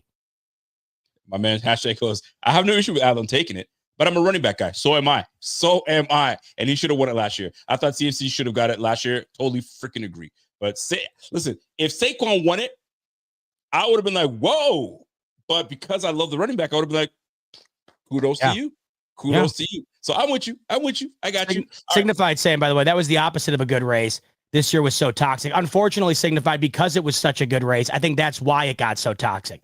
It was a great race because of how great the players were in it. The toxicity surrounding it, though, was a joke. It was just it was pathetic. Here's the messed up part. Both Josh and Lamar, nothing but love for one another, which is crazy. So anyway, here's we wanted to jump on the video of Josh getting a tribute video. He's not knowing what's coming his way, so his raw reaction was awesome. It was wholesome, very wholesome. Good. Just press play here. It's the music. It's the music in the background. Hi, Josh. What's up, Josh? Hey, Josh Allen. Dear Josh Allen, you're pretty Abby. cool. And if you don't win the MVP, then the NFL will be getting a strongly worded email from me, Maeve Garvey. Thank you for always helping the hospital. Hi, you remember me? I gave you my bracelet 2 years ago, and you wore it the whole season. Dear Josh, you might recognize me from designing your cleats. In 2023, I was at Oshai Children's Hospital on the 10th floor, the Patricia Allen Wing. And every night I would see your picture on the wall. I would always think, what if I met Josh Allen? You are more than just our quarterback for the Buffalo Bills. You are a symbol of hope and determination for all of us kids who have gone down the halls of the Patricia Allen Wing. My sisters were treated here. Your humble spirit really brings a smile to our faces while watching the game. You'll always be an MVP, both on and off the field. People always look up to you, and you give us so much hope. Congrats on the MVP, Blake. Congratulations, MVP. MVP.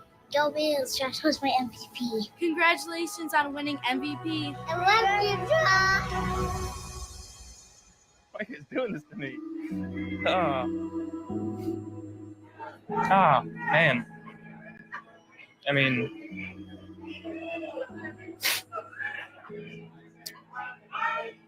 it's pretty cool. I don't know what else to say. Yeah. Thank you guys. Really appreciate it. My job's not that hard. I play football. What you guys have to go through and continue to fight through is much harder than I do, and I look up to you as much as you look up to me, and I really appreciate that. Love you guys. I don't want to cry tonight. What? Talk to me. Talk to me. Uh-oh. You're muted. You're muted. And that right there is why it matters, folks.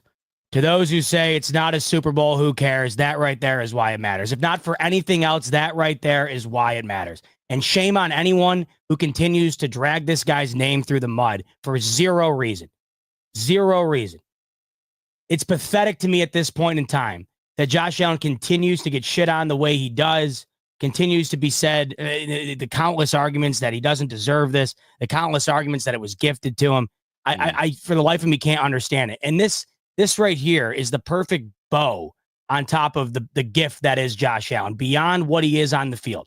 And that is one of the best quarterbacks we've ever seen. He's one of the best dudes off the field.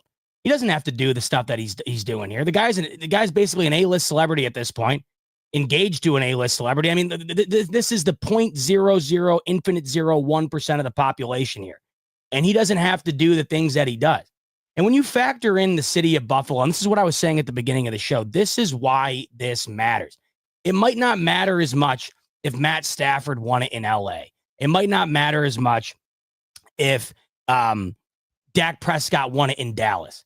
This is why the Bills mean so much to so many people. And when you got idiots like me coming on and crying after the Bills losing the AFC Championship, it's not because of the loss. It's because of how much the team means to you. And when it comes to an end in a dramatic fashion, a heartbreaking fashion, yet again, it's more of the idea that these guys didn't win it than it is the fact that they lost a football game. It's more of how much the team means to you and me and all of us. And watching it come to an end like that each and every year, that's what brings you to emotion. So when people say, why are you crying over a pigskin? Why are you crying over a kid's game? You're thinking about it way too densely. That is not what it is.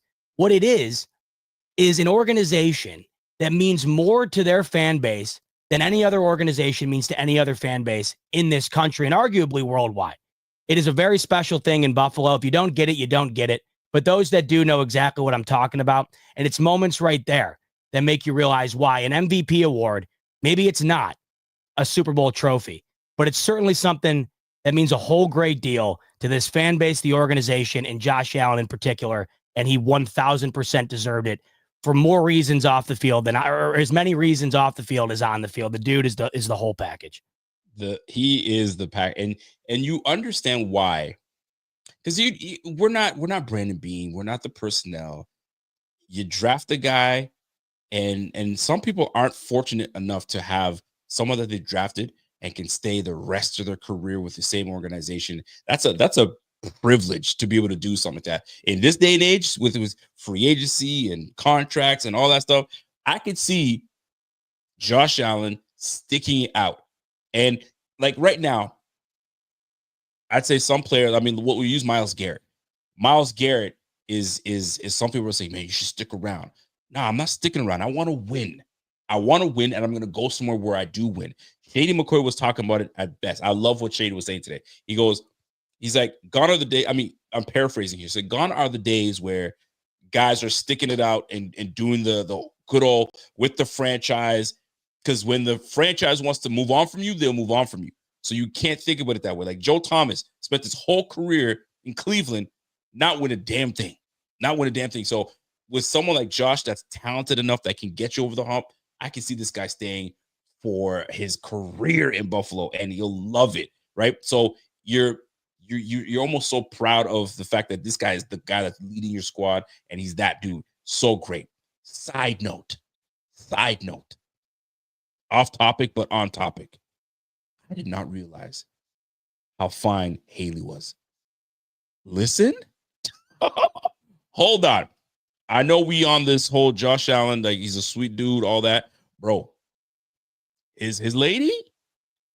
I mean, I've seen the pictures on Google and that's that. I'm like, okay, she all right, she cool. No. She nice. She a dime. Your thoughts real quick. I just had to get that off my chest, bro. My man said, yo, be careful, bro. Be careful. I'm being very respectful. Lovely young lady. Good for him. I was just going to respond to you by saying 3 words. Good for him. My man is winning on and off the field. And you want to know what? Beyond how beautiful she is. Did you see the way she was looking at him all night? I mean, those two. And based on, I know things didn't end great with his previous relationship. Right? I know that had to have been tough being with someone for as long as he was. To see how happy he is, see how happy she looks. Good for them, because it looks like they got something good going on. You know what? 3 good for them. Yes. My man signifies like, geez, Rico, have you been living under a rock? How are you not? I'm not realizing this now. It's because my eyes are only for my lady, man. I don't really look at anywhere else. My eyes are fixated on my lady. But the odd time I'll take a look. And that night at the honors, it's like, yo, who is that? Yo, she that nice? I said, okay, fam. Good for them. And I'll tell you this. We knew, and there was rumors, and you don't want to get into it too much of it, but there was always rumors of like, things were a little rocky with Josh, and that's why he was a little off because of relationship issues and so on. So he was in disarray. I'll tell you, man, when your lady takes care of business at home and gives you peace and doesn't disturb it, you get the best version of yourself. And I don't even think that's the best version of Josh. What I thought was cool is they've only been together for I think a year or two, and you heard him last night. He said he wouldn't be up there if it wasn't for her, and I think I genuinely believe that. This was the happiest all year long. Didn't it just seem like Allen had a radiant energy that he did not have previously? I think that had a lot to do with her. As crazy as that might seem. I'm telling you, it does, man. It does. Because when you're you guys, we've all been if you've been in relationships where things are a little rocky at home. Yeah. I mean, you're not your best self when you're out there. You can fake the funk, but you're not your best self. But when you are good at home, you know what I'm saying? You got a couple of LBs on you because me and mama's feeding you good. You feel me? So listen, you start performing well at work. You start, fist bumping, you're walking and everything's real good, especially when you're performing. Bro, Josh, keep it up. And now you married that girl? Yo, good for them. And what I thought was awesome, like because of the Bills and Allen's relation to Haley Steinfeld, some of these Haley Steinfeld fan pages will pop up on my Twitter account, like that are obsessed with Haley Steinfeld. She's got like a cult following, like a lot of these actresses and actors, like a lot of these musicians and whoever they all do. And I saw one of these accounts where somebody was like, "Oh, I've never seen her look like." It was a picture of her looking at Allen. There was like 4 different photos of the way she was looking at him, and the account was like, "Oh, I've never seen her like this," and that was coming from like people who are as big a fan of Haley Steinfeld as they are like anything. So it's on both ends. Yeah, I mean, seriously, good for them. I felt this all year long. Like it just felt like Allen was happy. Yes. And that if you're happy, man, look good, feel good. If you're happy, man, you're balling. And it feels like he found a lot of happiness with this relationship, and good for them, man. Listen, man, you have yourself a lady next to you that like just her heart's great. You guys mesh well, and she don't give you no drama. She don't, she's not needy. She's not this, that. And this goes vice versa. Some guys are needy as heck too. You're like, yo, man, get up and go do something for yourself. I can't be all catering to you. But here's where I noticed that she was fine. My wife had to tell me. I was like, we're watching the Sinners. I think it was Sinners, the vampire movie. And I think she's in it. I was like, that girl looks familiar. She's like, that's Josh's girl, Haley. I was like, oh, that's her? And then I got a better look at her. I was like, yo, you're doing it, Josh. You're doing it. And this is what's going to get us over the hump. We're getting there. We got back. It's gonna be him and her mic'd up with the confetti falling, and it's going to supersede the Swift Kelsey thing. This is the next version of it. Hope has to. Fingers crossed. Listen, you got to the AFC Championship game this year, bro. It's the Super Bowl next year, and this is where you get over the hump with our guy. It just has to happen. Everything's got its course, and it's got their time. This might be the time that Josh Allen handles business and gets over the hump. But good for them. Always good love. You know what I mean? Love that's out there and good to go. And a man that doesn't have a fear of shedding a tear. You know what I mean? When he's being given a tribute of all the lovely children, give him some love. And I know those things very well. I mean, some of the children in that video are those that are recovering from sickness. And so I think I don't know if all of them are, but some of them were. And I personally know friends that have children that are in Make-A-Wish and so on and so forth. And it's tough, man, because like Josh is probably looking at that video of kids that may not make it or will not make it shortly. So that hits to a core. So that was a very special moment for him. So he's probably not one that is a crier, but the fact that he was able to kind of, you know what I mean? Like, dude, how you gonna do this to me, man? Love it. You love to see it. Genuine cat. Love it. Love that he's our quarterback. So nothing better would be to just get that championship so that you and I can go to freaking Buffalo and party with everybody at the parade. Come on. Let's make it work. But I got to give a shout out to Jeff. Jeff King was like, yo, patience. I understand he's saying patience. He says, but don't be greedy. Because I was saying, I want two Super Bowls. He's like, I've been waiting 49 years, bro. Did I tell you? Don't be greedy. Jeff saved me. The day after the AFC Championship loss, I'm driving back to Connecticut, 6-hour drive, and Jeff called me in the middle of the drive. He saved me. Nice. He talked me back. He talked me back into reality. I needed that because Jeff's a wise man, and coming from him, beyond the wisdom, nobody gets more riled up and pissed off than him. So when he's the one talking you into, hey, listen, we got a good thing going here. Not that I didn't know it, but I needed a reminder, I think, after the season coming to an end. Then Jeff texted me last night, and he said, I got off a 16-hour shift, saw the MVP, brought to tears. And like I said this on the show the day after. If Jeff can be brought to tears, then we all can be brought to tears. That's how I see it. Listen, love it. I love every bit of it. It makes me, it gets you warm inside as a fan, right? Yeah. It's almost a consolation for not, getting to the Super Bowl the way, we thought we really were. Like, this was the year. But sometimes it's just the right timing.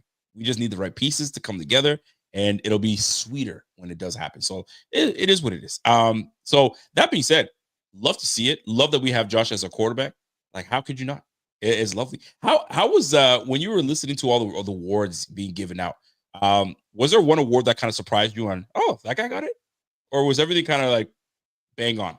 I kind of went on this rant last night. It's something I wholeheartedly agree. There still needs to be two separate awards with the comeback player of the year. There needs to be a most improved player of the year. There needs to be a comeback player of the year. Joe Burrow is not the comeback player of the year. Joe Burrow started in a Super Bowl, had a lead in the late third quarter in a Super Bowl. Whoa, you don't think he's the comeback player of the year? No, in the idea that he came back, like, we know Joe Burrow's great. Like, there was no shock that he came back and played the way that he did. I feel like because the nature of the award, like, yeah, you can, like, based on the way it's rewarded right now, this is my whole point. Right. I want to hear this. Based on the way the award is categorized now, yeah, Joe Burrow was the comeback player of the year. Right. But there should also be an award to emblemize what I think the true nature of the award should be. And that is a guy who kind of rose to the spotlight that you would not expect. Joe Burrow playing the way that he did this year, despite the injury, nobody was shocked by it. I don't think anybody thought Joe Burrow coming off the injury was going to come in this year and play bad. Joe Burrow's been nothing but great since he's been in the league. So the idea that Joe Burrow is the comeback player, yes, he came back from an injury, but he didn't come back into prominence. He's been prominent. He's been great his whole career. I think Sam Darnold was the comeback player of the year because Sam Darnold's a guy that we thought's career was over. And Sam Darnold led the Minnesota Vikings to the doorstep of the number 1 seed in the NFC. So I think that there should be 2 awards. The award Joe Burrow won last night, which is the best player coming off of an injury. And then there should be an award given to a guy like Sam Darnold or like Baker Mayfield, right? A couple of years ago. So somebody that fell off was ass and then all of a sudden came out of nowhere and was good?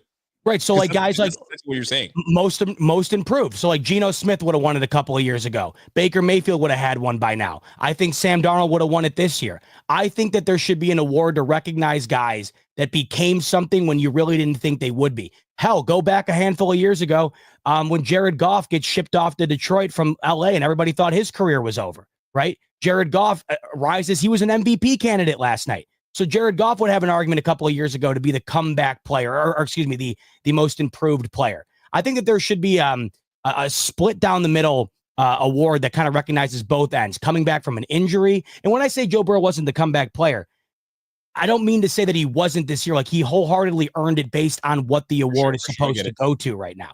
But I think that there should be 2 different awards. You know, and my buddy Ram's telling me no on because he's a huge Rams fan. That's why he's Ram. He's telling me all the no's in the chat right now is because he doesn't think Jared Goff deserves anything.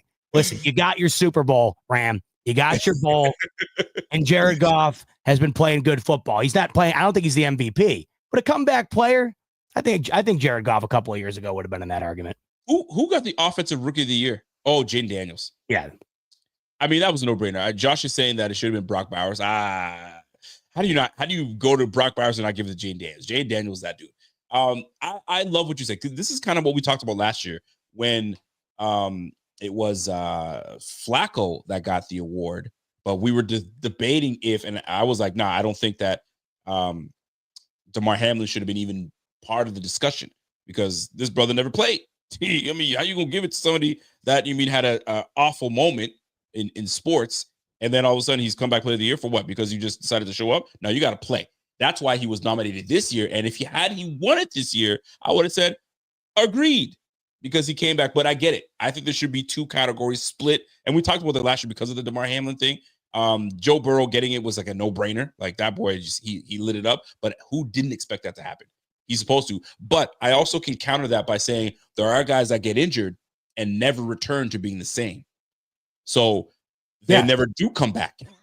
So they got hurt and never came back. So the fact that he was able to fight through the injuries and come back and play such a high level, you can see why he was able to get it and why they don't have the other award of you were sorry and now you decided to show up and play again. And get sounds wild to me. The whole reason they should have another award is because Joe Flacco won the award that I thought Sam Darnold would have won this year. Joe Flacco won the comeback player award last year because he came back off the couch. It was a mockery of the award and frankly, the league, in my opinion, that Damar Hamlin did not win the award last year. So this is why it should exist because Joe Flacco won what did Joe Flacco come back from last year other than just being an old quarterback who everybody thought was not going to be back in the league? Nothing. So Joe Flacco should have won most improved player last year and Damar Hamlin should have won comeback player. That's the best argument. Is there a most improved award? No, that's what my whole argument is. There should be. Because last year, Joe Flacco, all he came back from was, playing on the living room floor with his kids. I mean, that's what he came back from. So I don't quite get how does Joe Burrow win it this year coming back from IR? But Joe Flacco wins it last year from coming back off driving the minivan. Well, and this is where you're right. This is where you're right. There has to be a significant reason as to what are you coming back from? What do you have to come back from? Actually, let me look this bitch up because no, Rico, they changed. This is why Joe Burrow won it this year. They changed the whole definition of the award because of Damar Hamlin. Because of Damar Hamlin. Don't you remember you and I crashing out after this last year? Yeah. Yes. This is the whole reason why I feel this way. Joe Burrow won it this year because they changed the way that the award is defined. You have to be coming off of an injury now. Which I absolutely totally agree. I totally agree, and that's why they got to come up with a. I don't know. Do you want to call it the? Could you imagine if they called it the Damar Hamlin Award? Dude, I said that last night. Name it after somebody. The Damar Hamlin Award. Name it after Damar Hamlin. Name it after Alex Smith. I mean, whoever. I don't know. Name it after somebody. You don't have to call it the most improved if you feel like that's a little bit of a jab. I could see where people would maybe make that argument. Name it after somebody. I don't know. Name it after John Madden or whoever. Who cares? Name it after somebody. It'd be interesting because then now you're coming back from let's forget about the whole coming back from an injury. So coming back from now, you have to figure out what story is best. That's what it's going to come down to. Who had the best story? And I didn't think Joe Burrow had a great story. I just thought he had a great year. His story was decent. Old man, left for dead. No, Joe Burrow. No, Joe Burrow, not Joe Flacco. Joe Flacco. No, Joe Flacco had a great story. That's why he should have won the other award that doesn't exist. Joe Burrow.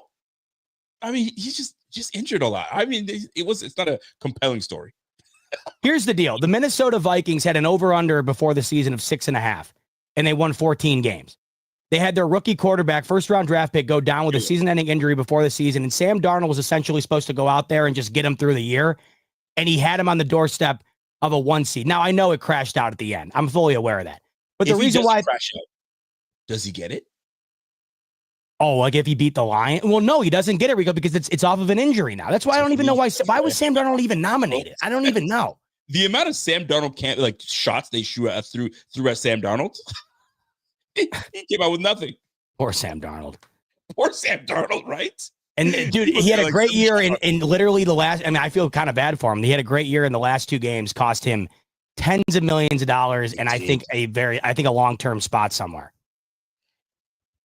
What do the Pittsburgh Steelers do at that quarterback position? Did you hear that they're not going to retain either Russell Wilson or Jalen or Justin Fields. Thank you. Yeah. Did you hear that?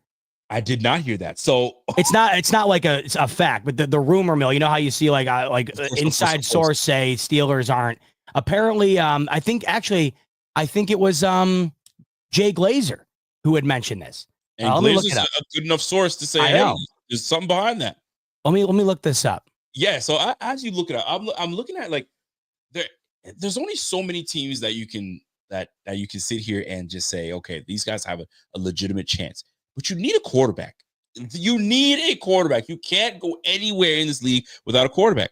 And how Pittsburgh has been able to do it with mediocre quarterback play, a little bit above mediocre quarterback play, to continue to make this playoffs. Bro, there's going to come a time where you got to give me something other than Roethlisberger. Roethlisberger was the one that, legitimately gave you an opportunity. Justin Fields and Russell Wilson, bro, washed. I can't say Justin Fields washed, but Russell damn near washed. He's getting there. He's got a little bit left in his tank, but he's damn near washed. So who goes to Pittsburgh? And Sam Darnold? Kirk Cousins is going to wind up in one of these teams.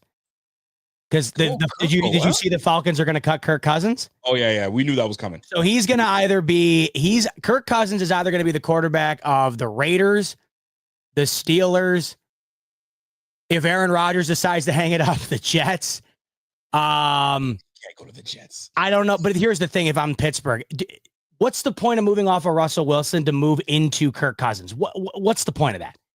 I got it right here, by the way. Russell, maybe the situation wasn't good for Kirk Cousins in Atlanta. I can't see how it couldn't have been.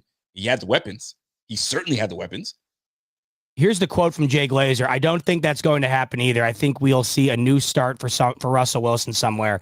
And I was reading into this, and Steelers fans were saying that Glazer is one of Mike Tomlin's closest media contacts. Apparently, anytime Mike Tomlin's at a press event or a publicity type event, I guess Jay Glazer's always there. I guess he's got a really good rapport with Mike Tomlin. So I guess a lot of Steelers fans are treating that as gospel right now, that Russell Wilson will not be back. I don't know about Justin Fields, but I can't imagine they retain him either, because they moved off of Justin Fields for Russell Wilson. So they clearly thought Russell Wilson was better, and they want to move off of him. So I don't know what the hell Pittsburgh's going to do. I tell you what they should do. Trade J.J. Watt to us is what they should do, or T.J. Watt. That's what they should do. Well, wouldn't that be something? Well, the Pittsburgh needs to make a gigantic pivot. Pittsburgh needs to make a serious move. Well, talk to me. What are your thoughts? What are your thoughts on Pittsburgh? No one takes Pittsburgh serious. The problem with that, no, they have the Miami Dolphin problem, I like to call it, where you're just good enough to have a winning record, maybe make it into the playoffs. For Pittsburgh's sake, they usually always do make it into the playoffs, but they're never nearly good to actually be a competitor. And that, to me, is the worst possible place you can be in the league. I would much rather be the New England Patriots than I would be the Miami Dolphins, as crazy as that is to say, because at least right now you have the foundation in place, or you're starting to lay the bricks to set up the foundation to become a contender. When Miami's paying Tua all of this money, and you're paying Tyreek Hill all this money, and he wants out, right? And you're firing guys left and right at the head coaching spot. And then you hire Mike McDaniel, and no one's a believer in that. Wouldn't you rather have an opportunity to start fresh than be married to all these guys that you know are only going to bring you so far? Pittsburgh's kind of in that boat.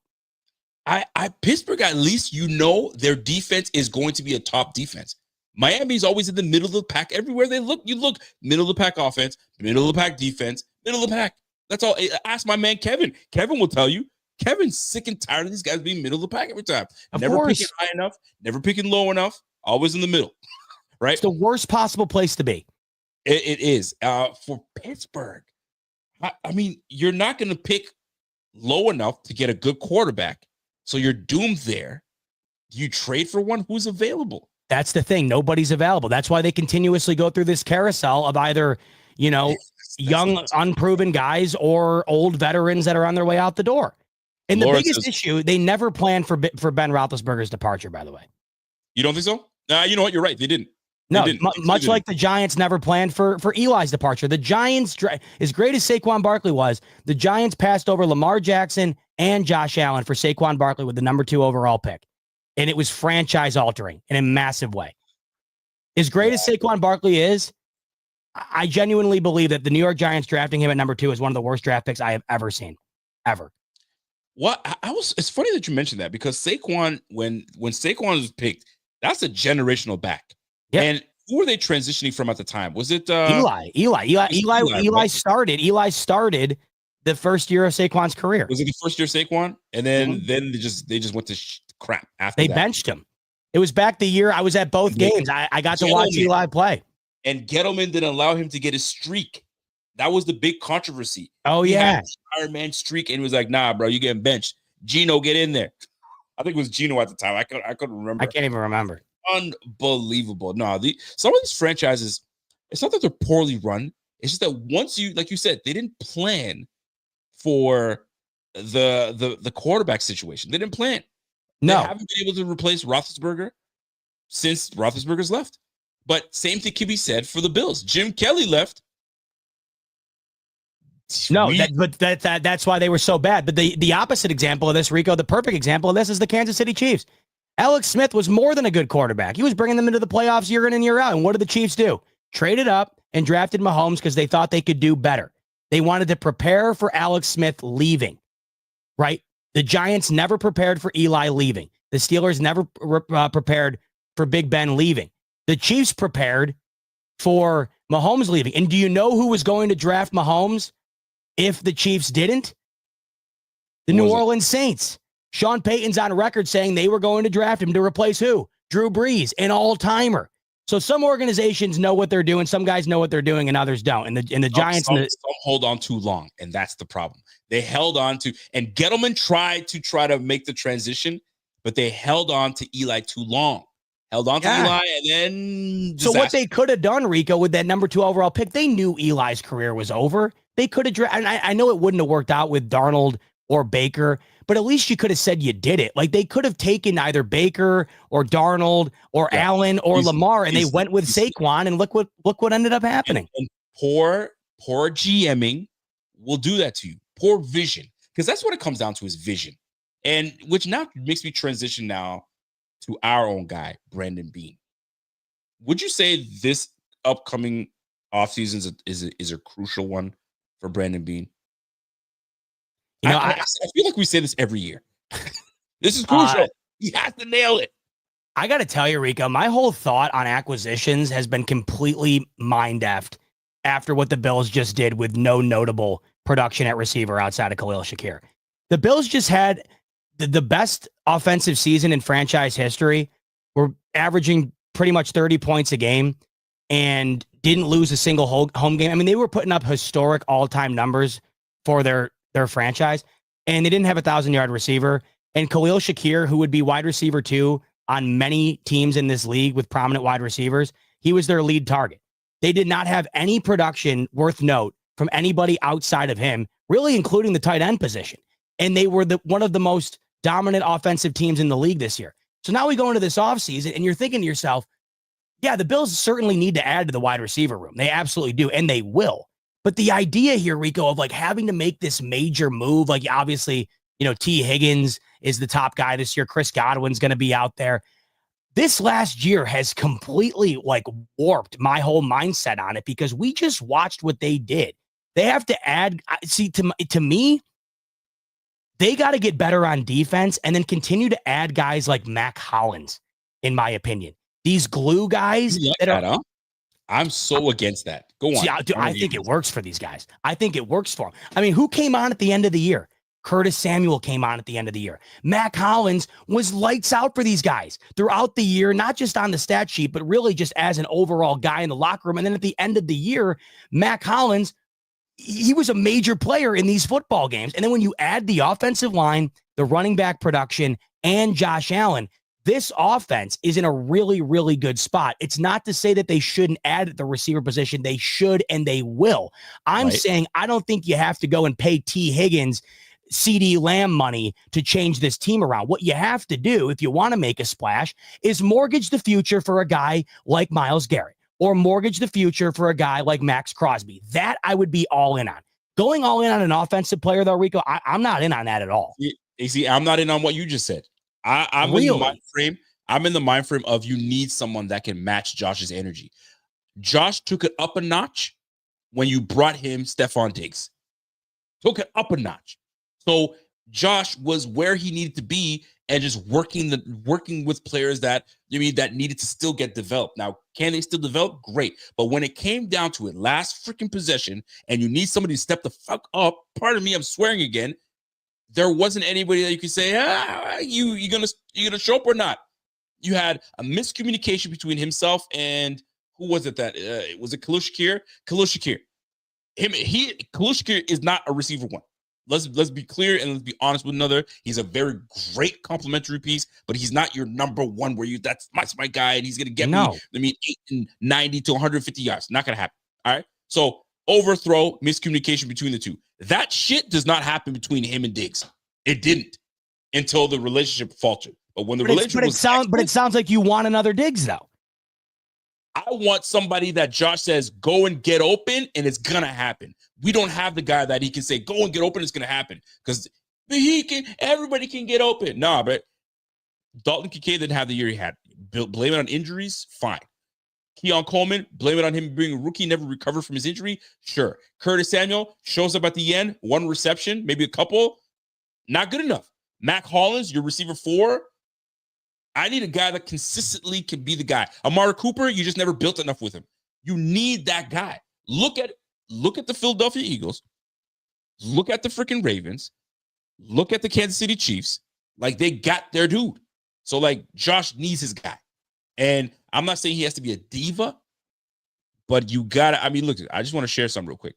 The odds of you finding what you want, though, and him not being a diva is about this big of a percentage. I know. That's the problem. I know. And Amari Cooper might be him, but we'll never know because. Would you re-sign Amari Cooper? That's a great question. So here's the deal. Can you see my page real quick? Yeah. Can you see it clear? I hope you can. So if I have to did you see Houston has no plans to re-sign Stephon Diggs, by the way? I certainly did. At 31 years of age, he's probably going to Dallas, and that's probably what was supposed to happen. So let's go to Amari Cooper right now. So Amari Cooper's 30, we'll say he's 31. He's turning 31 shortly. All right, 10 years in the game, and he was making 20 a year. His market value right now is at 14.2.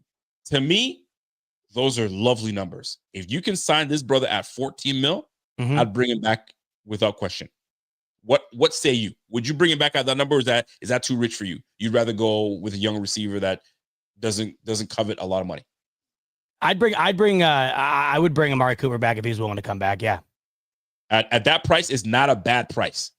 is not a bad price for what you think you can get from him. And what is Chris Godwin's calculated market value? Let's take a look at Chris Godwin. So 28, he's going to be 29 years of age. What's your guess before I go in and click on that? What's your guess? Amari Cooper 20. That is actually a good guess. Let's find out. Market value. Godwin 22. Okay. So that's what Stephon Diggs was getting paid this year. 22.5. Yeah, that's a little steep. Is that too steep? Well, I don't know. I mean, is it? Because it's what is CeeDee Lamb making? 50?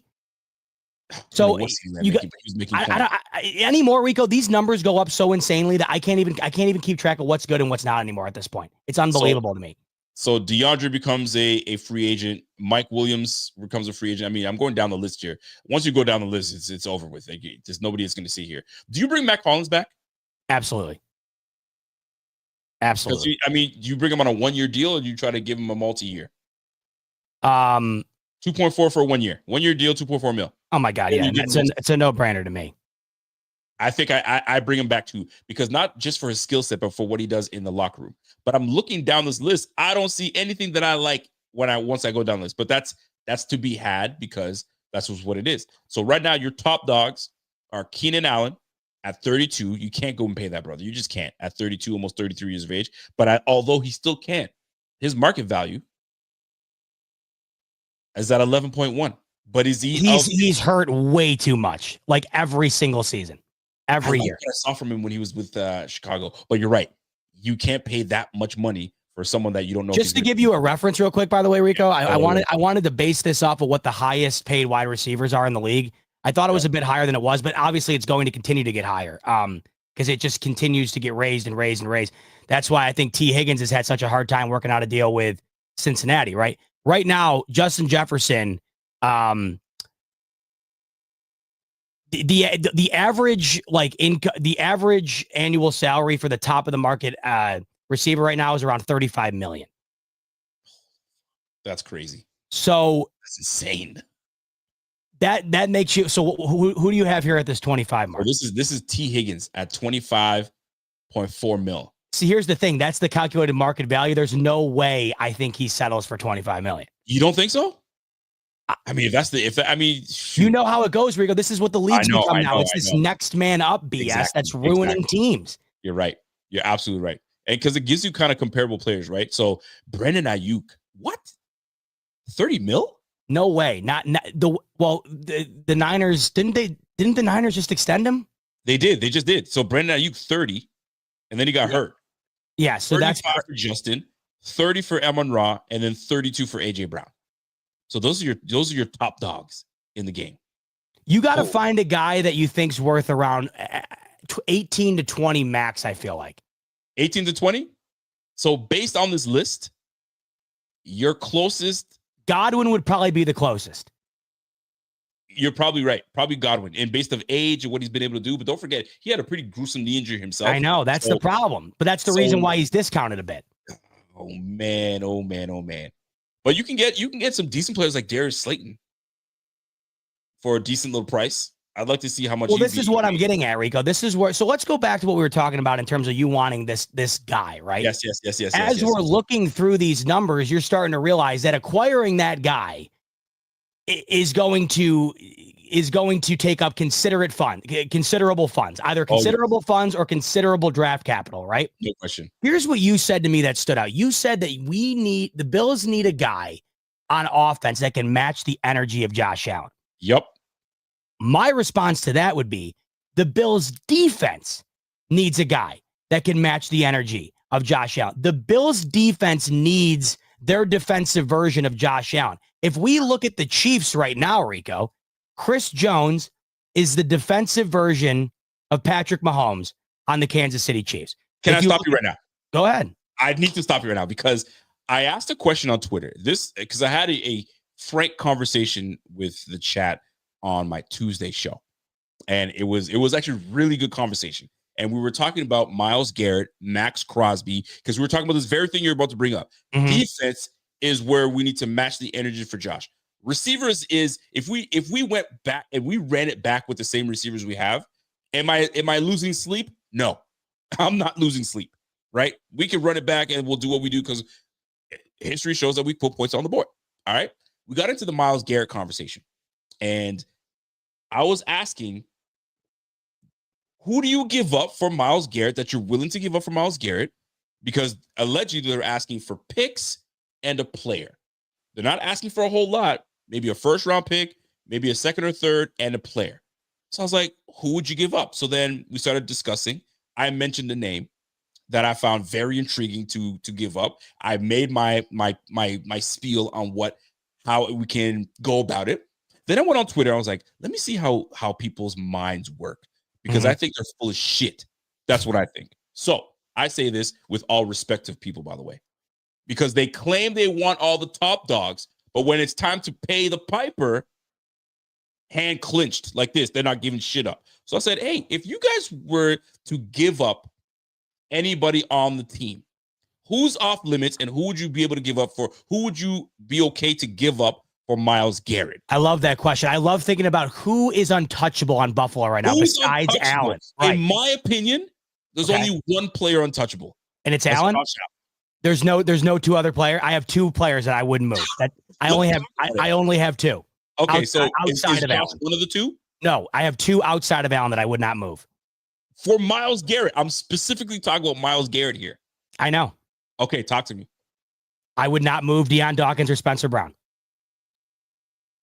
This offensive line, the way this offensive line is playing, is far too valuable to the success of Josh Allen and this offense to mess it up right now. They have not had an offensive line like this since Allen took over, and you saw what it resulted in. 14 sacks, a near league low, and one of the most efficient quarterback seasons we've ever seen in terms of not turning the ball over. You cannot dismantle this offensive line. It could throw everything off. That's just kind of how I see it. I'm not mad at that. I'm not mad at it, but let's really talk about it. You're talking about a generational type player. I know. Still 28 years of age. That he's in his prime right now.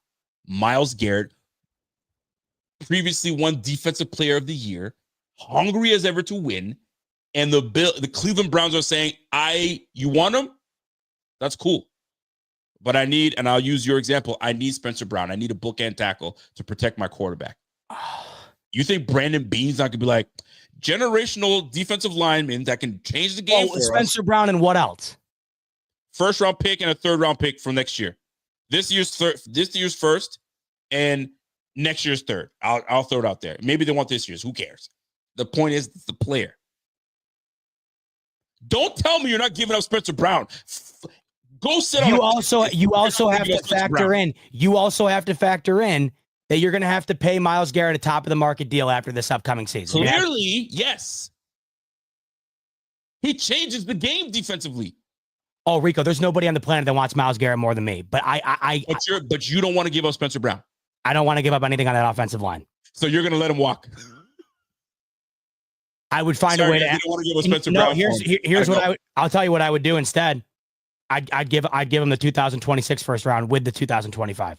I'm at that point where I don't care anymore. All Brandon Beane has wanted, Rico, since he's took over. This is a fascinating conversation, by the way. I love it. It is. It is, because the Bills are, everyone knows this, the Bills are a Josh Allen on defense away from finally doing what we all want them to do. And guess what they've tried to do this entire time? Find that guy. Find that guy. And so to Cliff's point there, that's why the go big or go home to me, that's where, as crazy as this might sound, I'd be the team that offers more draft capital than anybody else. Yeah, but this is not about what you want to give up. It's about what the freaking team wants. You want my guy? So you're saying Cleveland calls and requests that and that alone? They're in dialogue. They're both talking. Things are flowing. Great conversation. They've got steak. They got a nice ribeye. Great wine. We're flowing.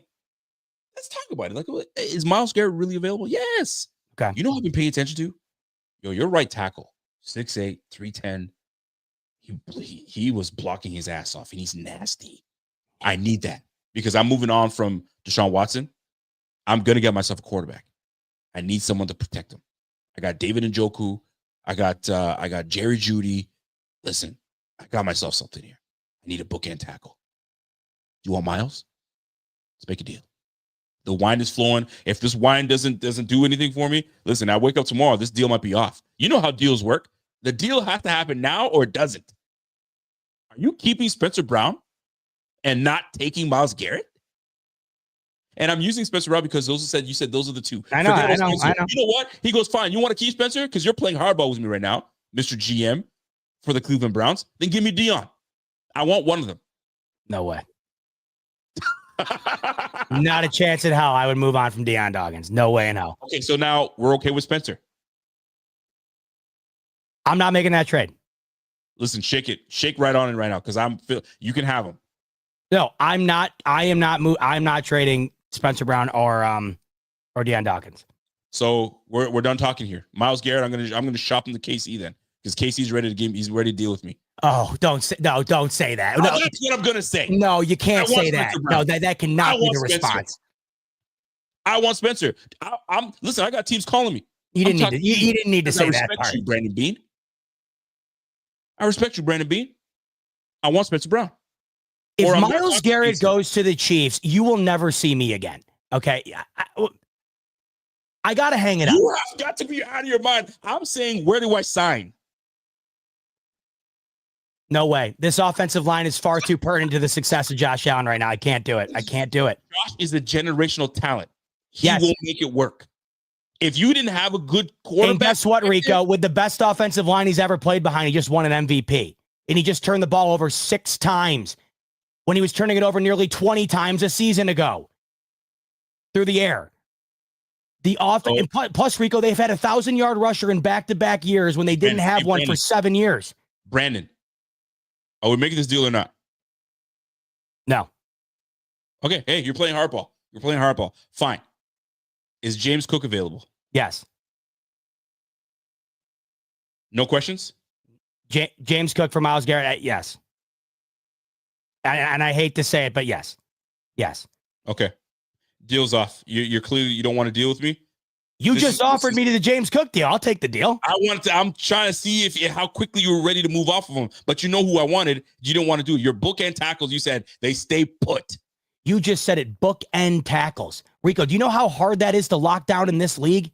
Do you know how hard it is to do that? What's harder to lock down in this league? A right freaking tackle or a generational defensive end that's available at 28 years of age? But are you factoring in? No, Myles Garrett's 29 and Spencer Brown's 26. And it's going to cost you double the money to pay Myles Garrett, and you're losing the right side, the integrity of the right side of your offensive line. There's a lot you're giving up here for Myles Garrett. A lot. That's why deal. You know, when I was in sales, you know what they used to tell me? The best deals are the ones we both hate because it means it's fair down the middle. You don't like it. I don't want to give up Myles Garrett, but I know he doesn't want to be here. But I ain't letting him walk for nothing. Brandon, we've done deals before. I gave you Amari Cooper. You said you'd come back to the table with me and you talk. You promised me that. I'll tell you that this is where I come in and saying if we're gonna do the all-in move, if we're gonna do the you got to get ballsy move, that's where I do 2 first-round picks when nobody else would. That's what I would do. That's what I'd be willing to do. All right, I want 3 first-round picks and your second. I want your first and your second and your next year's first. No chance I'm doing this. I am not doing 3 first-round picks for 29-year-old Myles Garrett. So what do you want here? You think this is fantasy football, Brandon? I don't know if anybody who else is giving up 2 for 3 picks. Well, you just offered me the James Cook deal. I agreed to that. Now you're backing out on that. I don't want James Cook. I want to see if you take me seriously. All right, I'll take it. Well, you know what? Okay, Rico, you said you got Brett Veach on the other line from the Kansas City Chiefs. You said that. Yeah, no, listen. He's called me to see what I'm. And what did he say? What did he say to you? What player are they giving up for Myles Garrett? Well, we had some conversations, and as of right now, I'm still trying to look over his roster, so I haven't really talked to him. Okay, but if you had the pick of the litter, if you had the pick of the litter, if Brett Veach said, "Hey, anybody outside of Mahomes is fair game, you go ahead and grab him," who would you take? You know what? I gotta let me have a look. How about McDuffie? You giving up McDuffie? Myles Garrett? All pro? Yeah. Hold on. Now you putting me on the hot seat. So what are you asking me? I'm asking you if you're Brett Veach. Well, you told me you got Brett Veach on the other line. I do have Brett Veach. And what are you giving up? I told Brett Veach, if you want Myles Garrett, Give me Trent McDuffie. Give me your first. Give me Xavier Worthy. And they're thinking about it. Bro, Rico. Are you out of your mind? They're thinking about it. Because they get Rashee Rice back. No, they get you Rashee think Rice back. You think Kansas City's thinking about that? The only wide receiver worth a damn on their team all year long, an all-pro corner who is what, in his third year and a first-round pick? Think about it. Think about it. You put Chris Jones and Myles Garrett on the same freaking line, and I'm giving up Trent McDuffie and Xavier Worthy, and you don't think that they would take that? You just wanted to give up your rookie wide receiver who this past year. Think about Chris Jones and Myles Garrett. Oh, it sounds incredible. But then what about my back end? Because McDuffie's gone. And who am I throwing the ball to? Because Travis Kelce very well could retire in 4 days from now. And Rashee Rice is coming off of a season-ending injury. And then all I have after that is Xavier Worthy. Plus, I don't really have a run game right now. So here's the deal. These are semantics. I want Spencer Brown. Quit trying to cut the BS. I want Spencer Brown. I don't care about what these guys. That's my business with Kansas City. Spencer Brown's what I want. You said no, correct? Correct. Can I walk away from that? Should we walk away? Should we square the bill up right now? Square the bill up. It's unfortunate we couldn't work out a deal. My goodness, I would lose it. So if you found out that this actually occurred, you would lose your mind. If Brandon Beane had an opportunity to give up Spencer Brown, honestly speaking, if Brandon Beane had an opportunity to give up Spencer Brown for Myles Garrett in the prime of Josh Allen's career right now, where he's playing at his best, he's hungrier than ever, just got himself an MVP, and you have a difference maker on the other side of the football to tag along with Groot, to tag along with Ed Oliver, to tag along with Christian Benford, hell yeah, I'm doing it. Hell yeah, I'm doing it. You don't think I can find myself a tackle? A right tackle at that? No, these guys are not growing on trees to the degree in which Spencer Brown has. You know how lucky we got with Spencer Brown? We did not think he was going to turn into this. And Bro, look at what has resulted from it. Third round. And that's why I'm saying, you know how lucky these Bills got? Look at what has resulted from the play of the offensive line, Rico. Do you think James Cook is a top? I can't believe what I'm hearing. I can't believe it. Josh Allen didn't get touched all year long. This is why it's such a great exercise. People aren't willing to give up certain things. They talk a big game. Oh, I'll do anything for Myles Garrett. The minute we put it on the table, hold on now. And hold on now. And all of a sudden things change. What's happened? All right, so just work with me here. So listen, I already told you I'm Brandon Beane right off the bat. You took my phone call with the knowledge that Dion and Spencer Brown are off the table. In your mind, if say you were only able to, I'm Brandon Beane, you're still Cleveland. Okay. You already have the knowledge that Spencer Brown and Dion are off the table. But let's just say there's a scenario where the Bills are one of your only available trade partners. Sure. What would get it done for you on the Cleveland end? What would get it done? So here's the conversation I had with the chat the other day, because I didn't get into the O-line chat. It was okay. I got a banged up Nick Chubb. Yep. And I have no quarterback as of right now, because Deshaun Watson, who knows what the hell is Deshaun? He's out next year. Okay. And I'm trying to think on my top of the head who Cleveland has. Cleveland has some decent receivers. If I'm going to take somebody from Buffalo worth a damn for Myles Garrett, it'd have to be the picks, James Cook. And it'd be the only thing that would make sense for me to do if you're not giving me your bookends. Because Myles Garrett goes, I get a star player back that's on the rise in James Cook that can catch out of the backfield, XYZ, and I get your pick. I get your first round pick. And what did you offer me? My first and my first. I was willing to offer you 2 first round picks. 2 first round picks and the player, or just the 2 first round picks? No, I don't think I could. I wouldn't do James Cook and 2 first round picks. No. So if Cleveland were to grab anybody on the Bills, then I'll just put it up to you. Give me your first round pick, your third round pick this year, and your third round pick next year. And I'll give you Myles Garrett. You give me James Cook. Do we have a deal? No, 3 picks and James Cook's too much. Correct. 3 picks and James Cook. This is the name of the game is to have capital. You need draft picks. Look at my team. I got no quarterback. Deshaun Watson, I'm paying him out the yin yang. So I have to build through the draft. So I need picks. That's why I'd be willing to give you 2 first-round picks. 2 first and Cook for Garrett. Shake my hand. Let's do a deal right now. You already denied me once with your 2 tackles. Fine. I want James. I want your 2 firsts. How about a first, a third, and James Cook? A first and a third? Yeah. Let's face it, Rico. We're the Bills. Our first round pick. James Cook, by the way. The same way you're talking about having to pay Myles Garrett, I got to pay James. He's going into his final year. I got to pay. Yep. First, second, James. Myles Garrett. Done. You thought about it way too long. No, I'm in. That's what will get it done. A first and a second, and James Cook, and you get Myles Garrett. Yeah, Mafia, would you guys accept? You throw in like a 4th rounder. I'm not throwing shit in. That's it. That's all you get. You're not getting any more. You're not throwing me in a late round pick. Sweeten the deal a little bit. How about that? You can have a 7th. Brandon Bean, I heard you're good with dealing with late round picks. You can have a 7th pick. Yeah. Okay. All right. Fine. You know what? I'll sweeten the pot. I'll give you a 6th. Take that 6th and do what you need to do with it. I'm in. Would you guys take that deal? Would you find that deal a fair one? James Cook on his going into his final year, and you guys give up the first, the Bills give up the first, and they give up the second as well. And you're in. I just feel like if we could get Myles Garrett without having to ruin the offensive line, like that's right. You just lost James Cook, by the way. James Cook gave you 16 rushing touchdowns last year.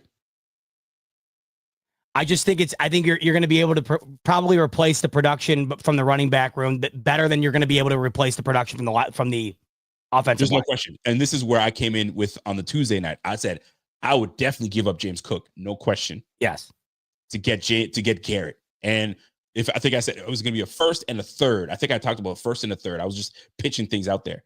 Oh, you can't give up James Cook. The reason I say this is because I was going through the chat. I heard, don't give up Bernard. I ain't doing the deal. They said, guess who they said was off limits? Benford, Bernard, Milano.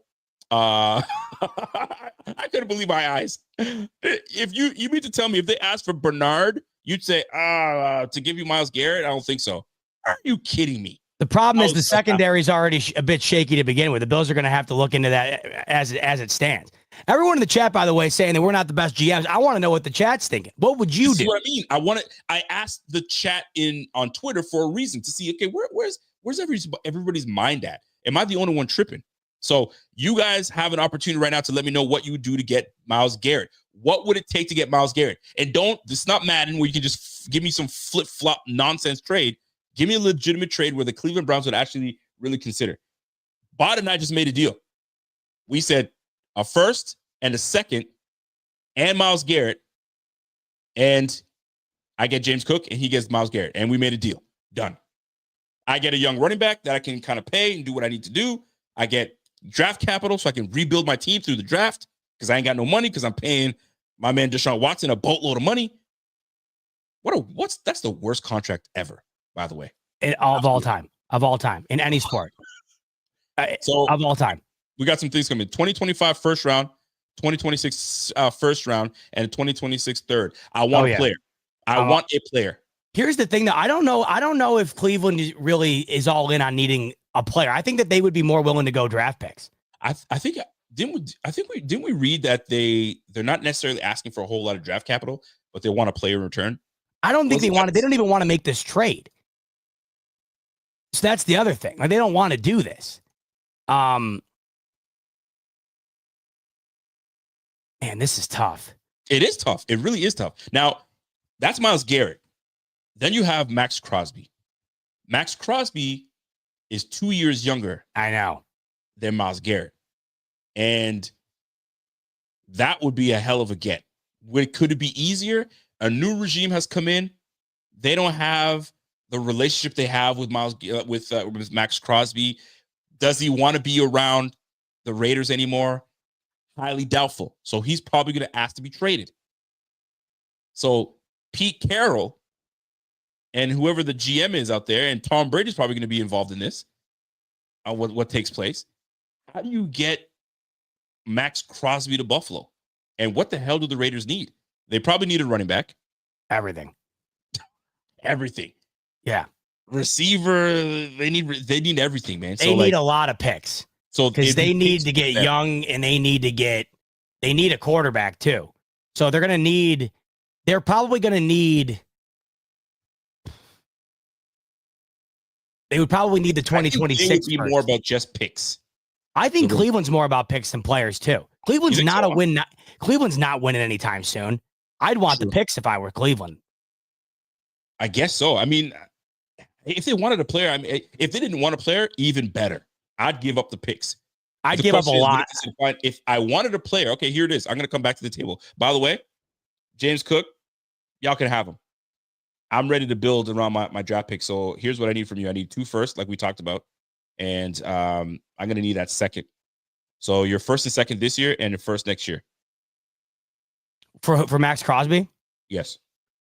A first and second. No, for Miles, this is for the Miles Garrett, not Max Crosby. What was it again? Your first and second this year and your first next year. Would you do that? Nope. And no James players, Cook? just picks. Oh, yes. I would do that. For Miles Garrett. Yes. So you'd be doing that. So right now you do realize that this year's draft picks would be you lost your third. So I think you'd only have a fourth and lower. But like you said earlier, you're gonna really have to be willing to make a very risky move in order to get. It's a big risk. It's like a do or die move. You're gonna have to overreach. You're gonna have to. That's why we feel sick about everything we're saying right now. Like everything I'm agreeing to, I don't even think I wholeheartedly agree with it. But I think that's what you're gonna have. You'd have remorse. I kind of do. Like I'm thinking back on that first, second, and Cook, and it's like, man, that is kind of a lot. But it just feels like,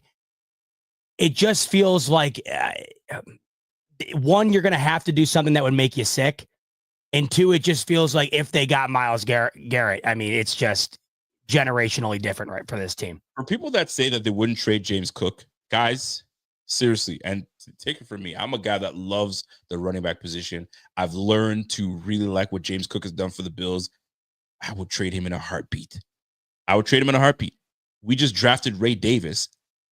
We have Ty Johnson that you guys love so much as well. We all love Ty Johnson. And then you have Frank Gore Jr. waiting in the wings. Get your 3 backs. You move on from James Cook. You get Miles Garrett. I don't see why anybody would make we have two second round picks this year, by the way. That's something to keep, right? No, we have 2 second round picks, I believe. And I think, what do we do with our first? I feel like we still have the first. So we have first and 2 seconds? Yeah. First and 2 seconds. We have the Vikings pick, we have our pick, and then we have a first round pick. Okay, so it's a first and 2 seconds. And we have 2 fourth round picks as well. And we lost our third. That's what I'm trying to compute. We don't have a third. Yeah, we gave it to the Browns for Amari Cooper. That's right. So if, like I said, I want your 2 first, whether you want to give me yours or the Vikings, it is what it is. And then a first next year for Miles Garrett. You said yes, correct? Say it one more time. Listen, you're playing games with me. I know. I'm reading what our draft picks were here. I'm kind of reading up on what I have to offer you. Your first and your second, whether you want to give me the Bills second or the Vikings second. Okay. And then I'll take your first next year. And you can have Miles Garrett. Done. There it is. And that, gentlemen, you get your picks. I get my player. I'll work out what I got to deal with him in contract-wise. I keep my O-line intact. I still have my running back that I got to deal with. I got to move some things around, but we good. And there's no buyer's remorse. There's no takesies backsies here. I'm in this year's first, one of our seconds this year, and next year's first. Next year's first for Miles Garrett. It's a lot. I don't think other teams would offer it, but the Bills are in a position right now where I think if they got Miles Garrett, I don't know. I don't know how they're going to be better than what they would be with him on the team. Do you know how scared the league would be if Miles Garrett were on the Bills and you put him on the team with I'm telling you, I can't possibly conceive an idea where they would be better than what they would be with him on the team. That's why I'd be willing to give up the next couple of years worth of picks here to have him for 3 final years of his prime. Here, I don't know why people get mad at me. Why y'all get mad at me? You guys said you wanted Myles Garrett. No, everybody's getting mad, but they don't, but everybody doesn't have a logical solution either. That's the problem. This is why it's so hard. This is why it's so hard. This is why being a GM is so damn hard. It is. This is why I give a lot of credit to the GMs that are out there because they got to make tough decisions. Brandon Beane's gonna have some tough decisions to make this year. But everybody has to. If Rico was our GM, we wouldn't have Josh Spencer, Bernard, and others.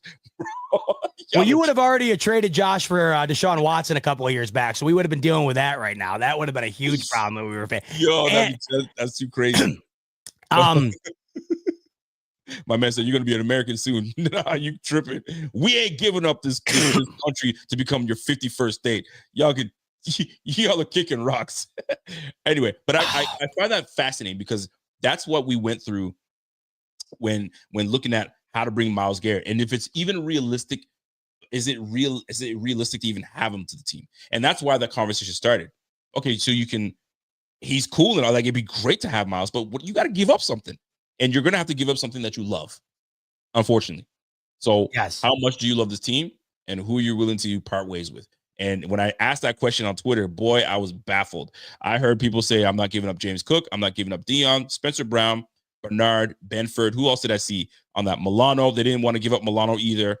Well, I keep seeing James Cook not being given up here. You guys got to understand, like the running back, I feel like it's always going to be on the table.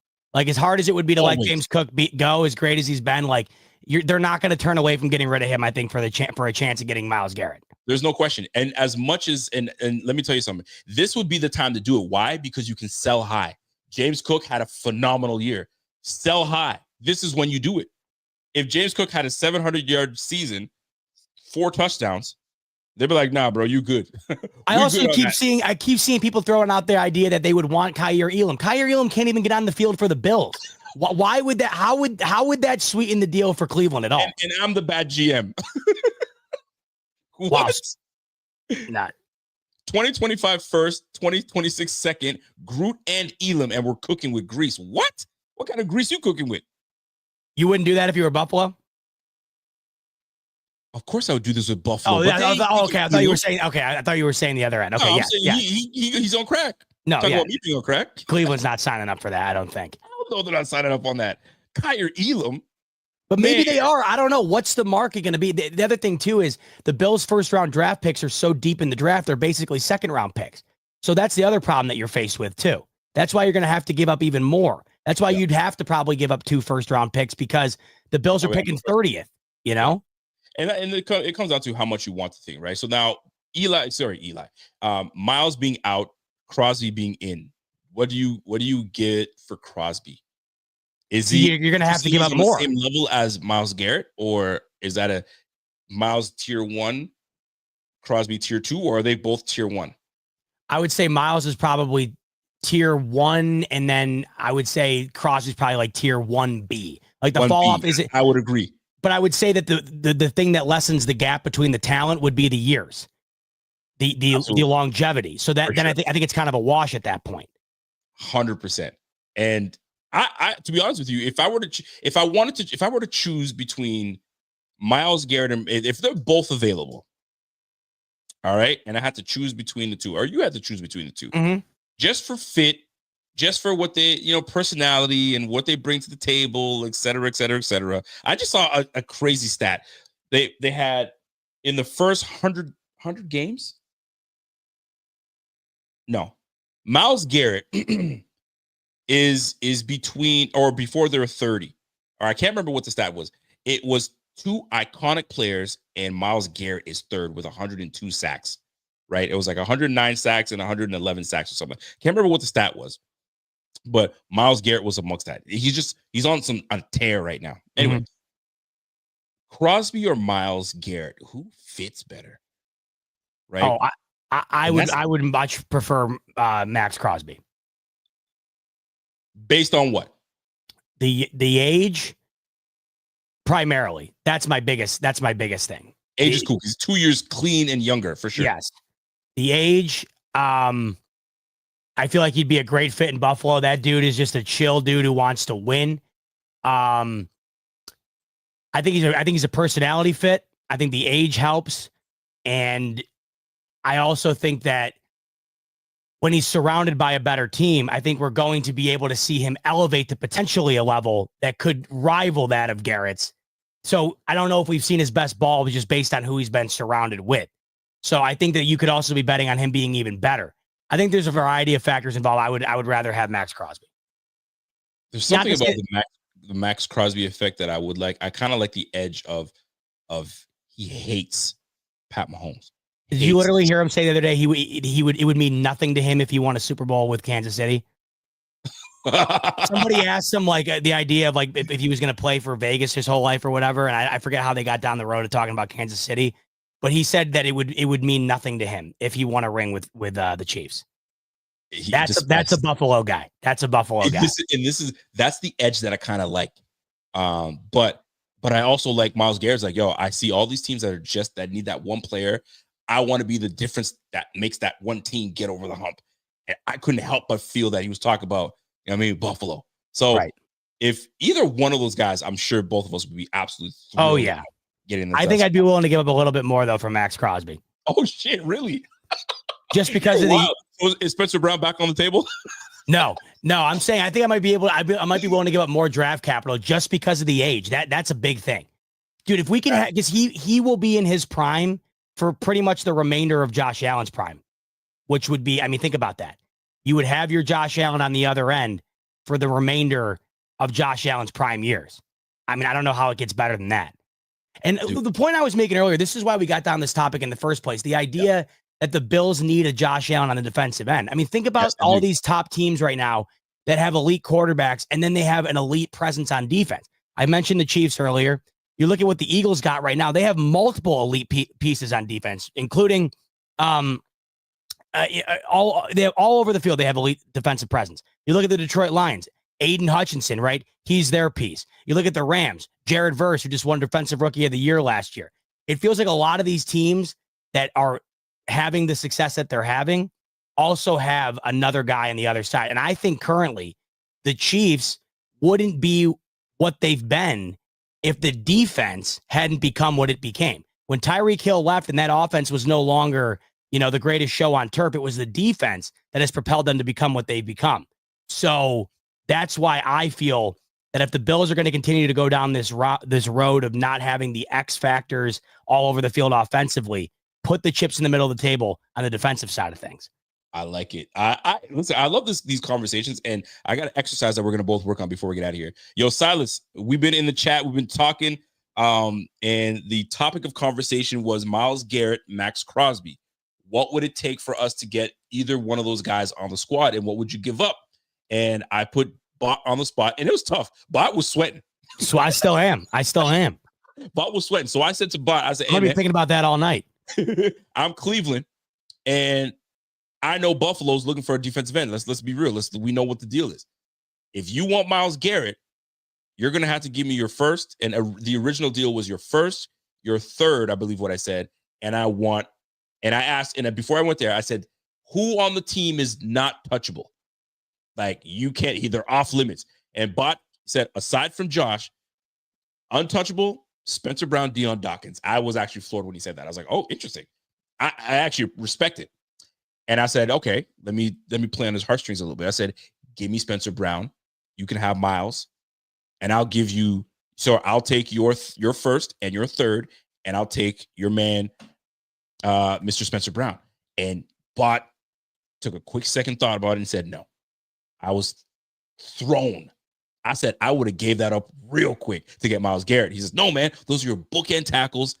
You can't give that up. That O-line is what kept Josh upright and got him his MVP. Love that he brought that up, and I'm like, nah, I ain't buying it. I would have said, adios, Spencer Brown. We'll see you soon, and we'll get a right tackle in the draft. We'll get a right tackle somewhere. So I bring that back up to y'all. How do you guys talk about it? I love this conversation, and I think it's worthy to talk about. We're in the midst. We're about to get into the midst of free agency. Very interesting to talk about. But I got something for you, bro. Okay. So have you seen? You obviously know the Spot Track website, and there's the managing the I guess managing the roster. Where's the stupid X here? Managing the roster and seeing what you can do and get rid of the players. And right now, what are we? 10 million in the hole here. So we're 10 million in the hole. So I'm going down the list here. Von Miller, are you? Do we retain him or are you cutting him? What does it look like if we cut him? All right, so we got to do this. So if you cut him, what'd you get? The dead cap pat is the post June cut. It's a $6 million dead hit. Okay, I'd cut him personally. What are your thoughts? So what's the difference in the available cap if we do or we don't? So click that and see what happens. Like, hit that and see what happens. So here's what happens. So we cut him post June. Oh, it doesn't change the number up there.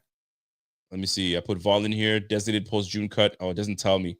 Dead cap of $6 million, but it doesn't. It usually tells us what we save. It didn't do it. Weird. Don't know why. Don't know why it didn't do it, but it didn't do it.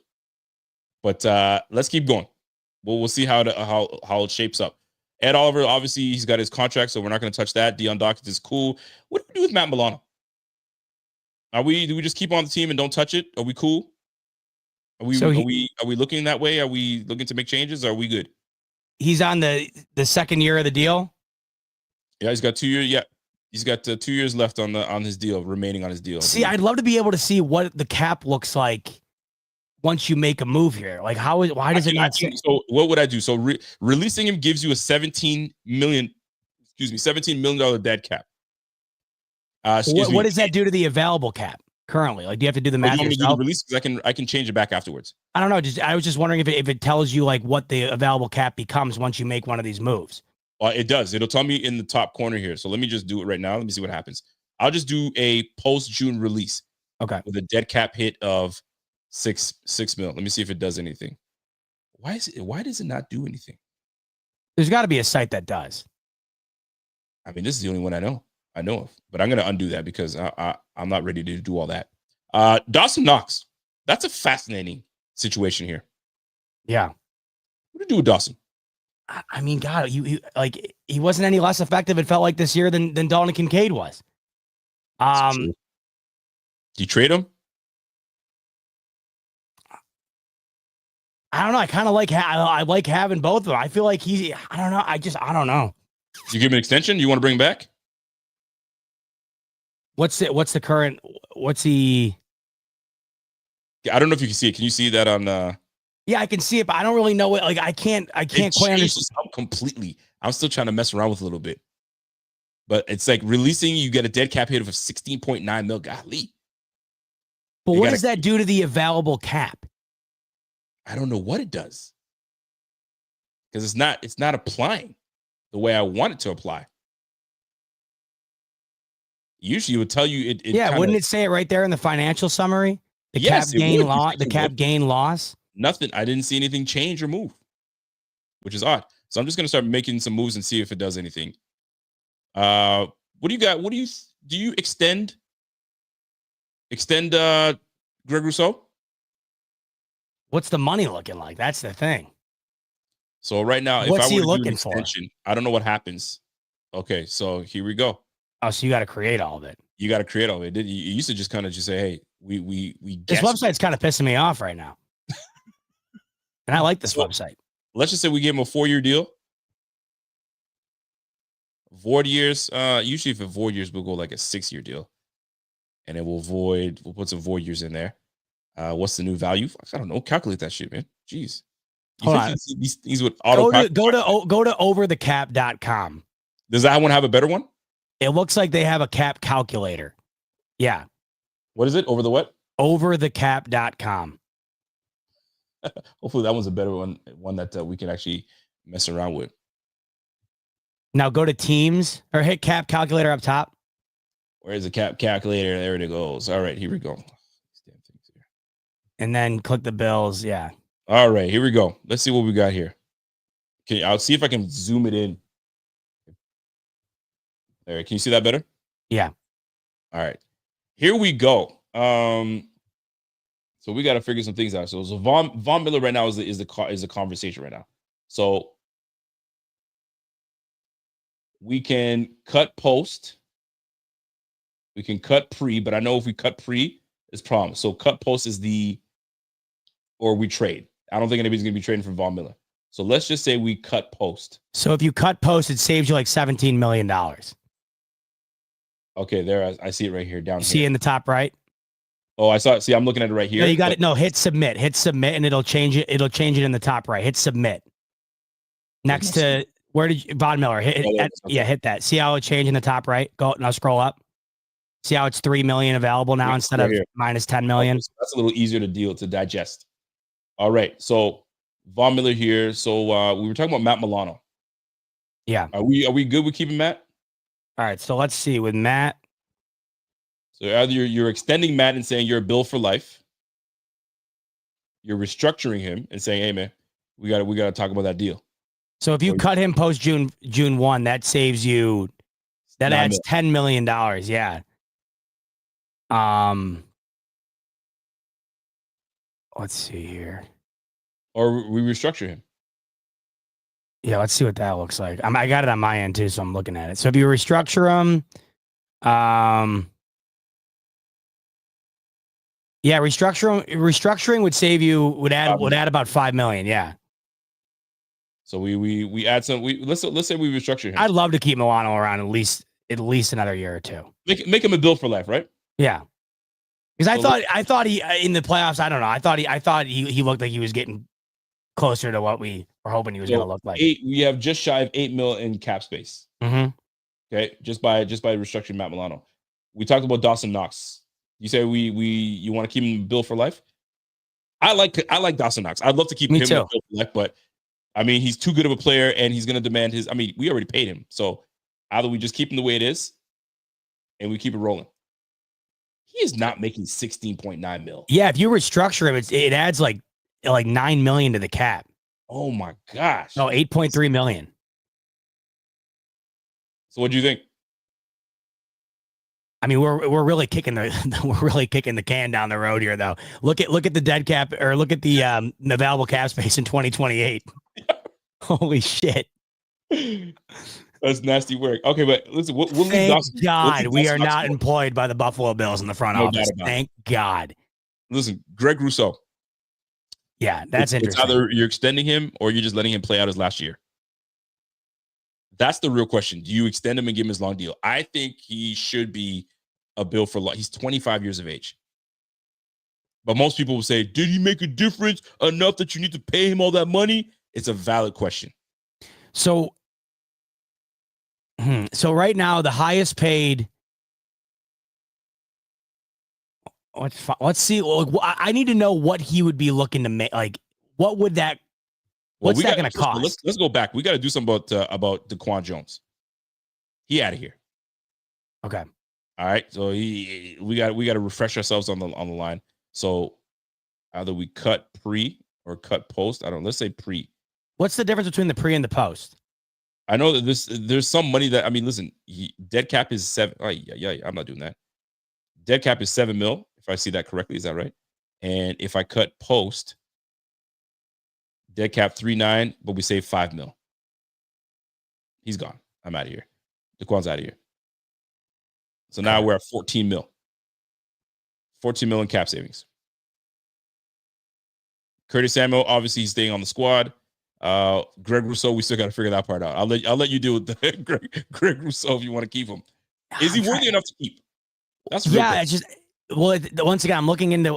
It's going to be dependent on. So my man Terrence says 25 million is what the current market would dictate. Okay. 25 million a year, golly. Okay, man, sounds pretty crazy. I know. Is he worth 25 million a year? 25 mil. I don't know about all that. AJ Epinesa, we just gave him a deal not too long ago. He'll probably remain on the squad. James Cook, are we restructuring James Cook? We're gonna extend him. If he's not being traded for Myles Garrett, then yeah, you're extending him. No doubt. We extend him, and let's see what we got here. I'm just gonna keep it the way it is. 5 mil base. Whatever. I'll just transact. Do what the hell that does. So now, what's it doing here? Why wouldn't it allow me to do what I need to do? And that's something. So if I want to extend, oh, it's already in. It's in and submitted. So I guess we'll deal with it. I wouldn't even know what to do with that. 5 mil. Let's add a year. Let's give him normally what is that, a 4-year deal these running backs will usually get?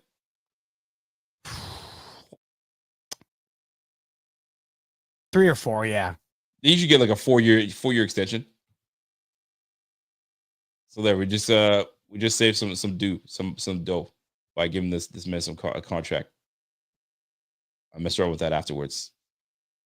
A base salary of 5. He's gonna want more than that, golly. Dude, I would not want this job. You imagine having this job? You imagine having this job? Here with the calculator, with the pen. Dude, I haven't felt. I don't know what I'm doing, guys. I haven't felt this dumb in a long time. Yo, I've fired myself. Golly. All right, folks. It's been real. God. I feel like George Costanza when he had that job that he actually didn't get hired for, and he had to pretend that he was a part of the company. I mean, holy shit! Every day. Yes. And do absolutely nothing. Oh my God. Was I not supposed to sleep with the cleaning lady? Was that one? Yes, George, you're fired. Okay. Oh, well, here's the deal. I there's a whole lot that I have to mess around with in order for me to, because I tried to do this on Tuesday, or was it Friday? I can't remember what I was like, guys, I gotta figure this out. Yo, they've made this a lot more. It's not dummy friendly for me to do all these numbers. No. So we really got to play the game. I need to go back and get an economics degree in order to use half of these websites. Hey, you websites are supposed to make it fun for us, man, to just dilly daddle. Y'all are making this really good. I want a website that tells me how I can get Myles Garrett in the room without breaking the bank. That's what I want the website to tell me. AI, you love the AI, Rico. Why don't you ask ChatGPT how the hell the Bills get Myles Garrett in the damn building? You know what? I am going to ask that. I'm going to ask that right this second. I use, it's the one I use Copilot. Copilot. What's the new one that China made for allegedly like $5 million that everybody's freaking out about? Oh shit, I don't know. They have a new one. DeepSeek, it's called, I think. So as I ask Copilot, ask Copilot. You're the GM of the Buffalo Bills. How are we getting Myles Garrett at One Bills Drive? Because that inevitably, this is what it's all going to come down to within the next 20 years here. This is how it's going to be done right here. There's going to be some algorithm that's going to be doing all this.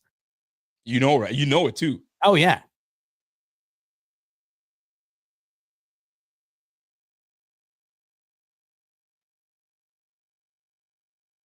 So here's what they're saying. Let me see what they got up here. So if I were the GM of the Buffalo Bills, here's how I might. If it says Spencer Brown, I will literally die laughing right now. Here's what they say. If I were the GM for the Buffalo Bills, here's how I might approach acquiring Myles Garrett from the Cleveland Browns. Okay. Trade offer. Here's the option for trade offer. I would start by putting together a compelling trade package. This could include high draft picks, such as a first-round pick for 2025 and 2026, and possibly a promising young player to sweeten the deal. Oh, ChatGPT, you're being a little too generic. Yeah, you're being a little biatch, chat. And so I'm going to say, well, which player would you give up? Because usually they talk. Respond and say, what would be the package you'd put together? Don't tell this thing's telling me what I already. It does a great job of making it seem like it's a genius. This is what I would do. This is what I would do. Oh, is that what you would do? No, tell me what exactly you would do. Don't give me the blueprint. Give me the answer.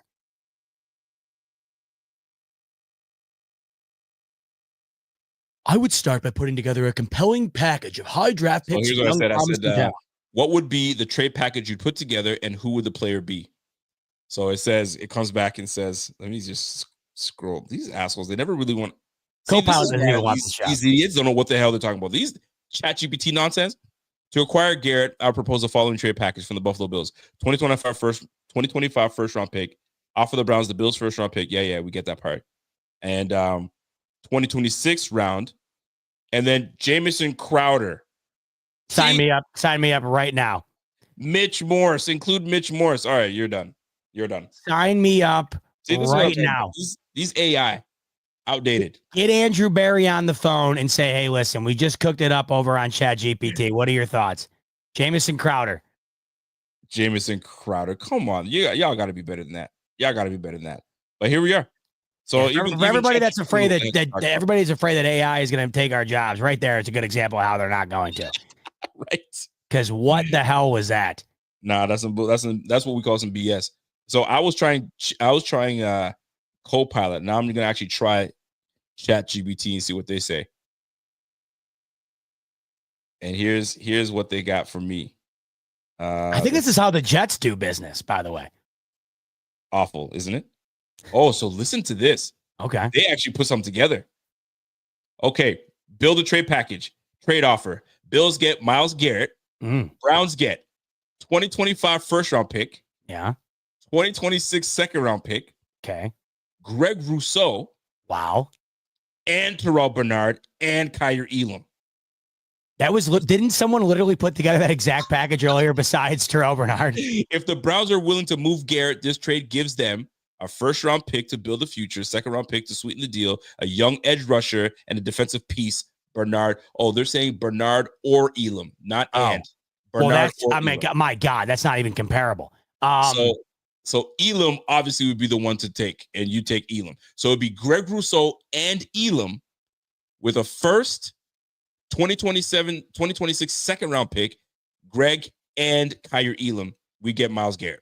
Didn't somebody literally send this exact scenario 20 minutes ago? Now I got to start to wonder if they sent it into ChatGPT. They certainly did send it to ChatGPT. That's for damn sure. Garrett's cap hit is high, so we need to restructure Josh. And see, this is where they lose me. We need to restructure Josh and Stephon Diggs, possibly cut trade Von Miller, and convert Garrett's salary into a signing bonus, cap relief. So they're there, but they're not there. I got to applaud the effort by ChatGPT, even though it had Diggs in there. That was way better than the other one. That's way better than the other one. So Copilot, that's an L. That is an absolute L. Realistically, where do you think Myles Garrett goes if it wasn't Buffalo? Listen, Washington seems to be a place that they got. That's the one to make. They got the money. They got a young quarterback. They just went to the freaking NFC Championship game. How would you not go to Washington?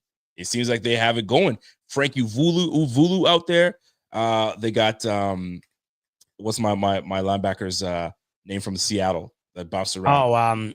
I know I'm losing it too. What the hell? Bobby Wagner.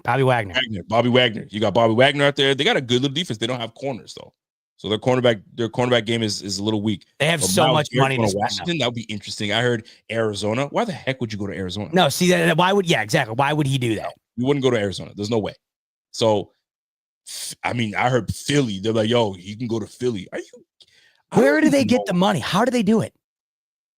I don't know. And what I just hope that whenever they have their owners meetings sometime in the offseason, I need Brandon Beane to sit right next to the owner of the freaking Philly Eagles. What is it? Howie Roseman's the GM. He's unbelievable. Sit next to Howie Roseman and pick his brain.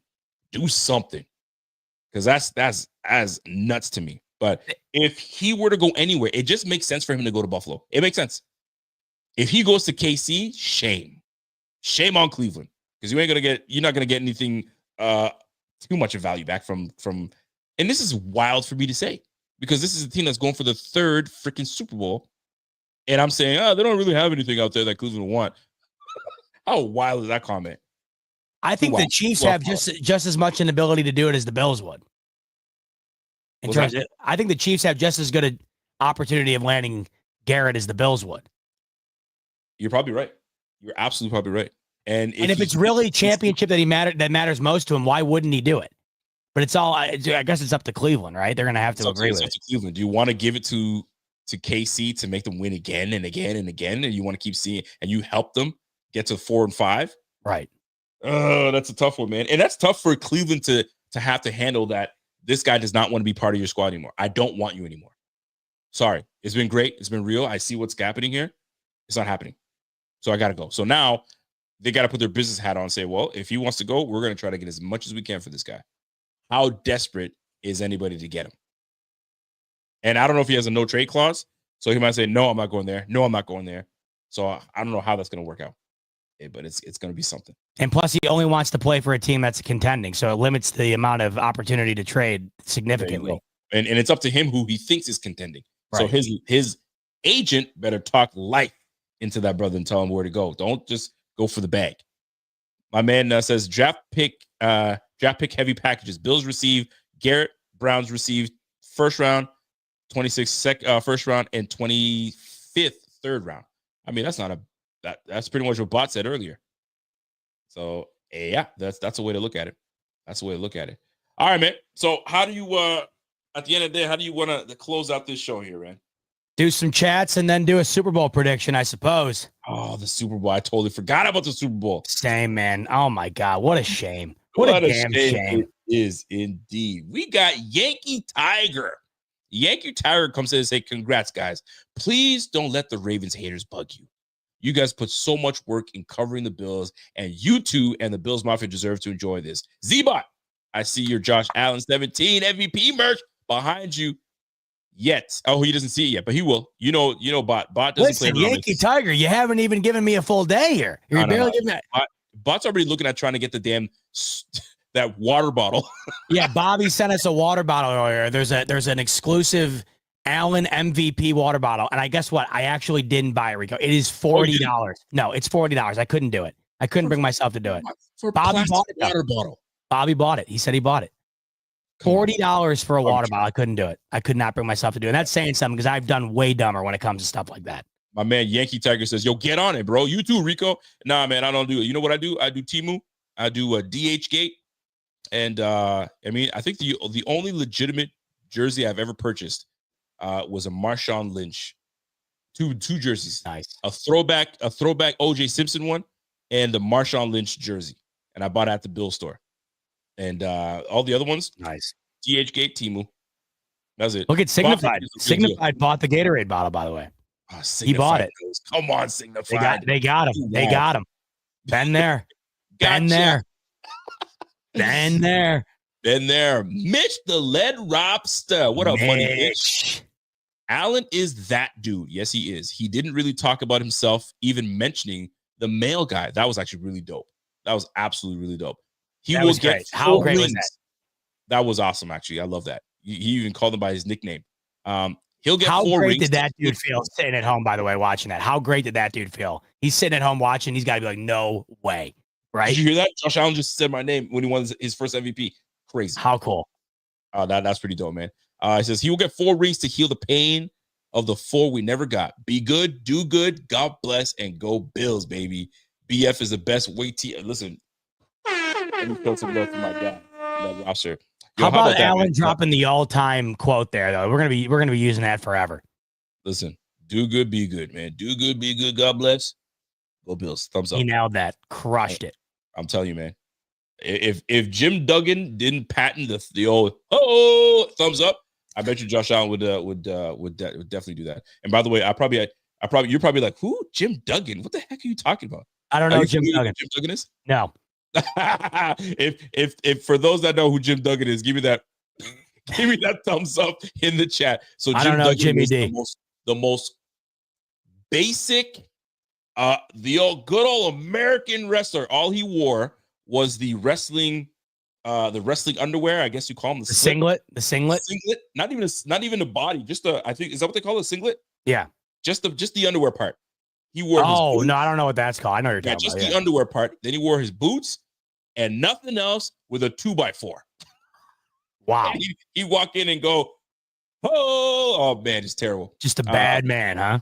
And Jim Duggan, what a name like that. That's as American as it gets. Jim Duggan. All right. Signify Note says it's incredible the shifting of the goalposts that they do for Lamar and Josh. They keep saying Josh won a DEI MVP, but clearly don't know what DEI means. Oh, I'm so sick of that.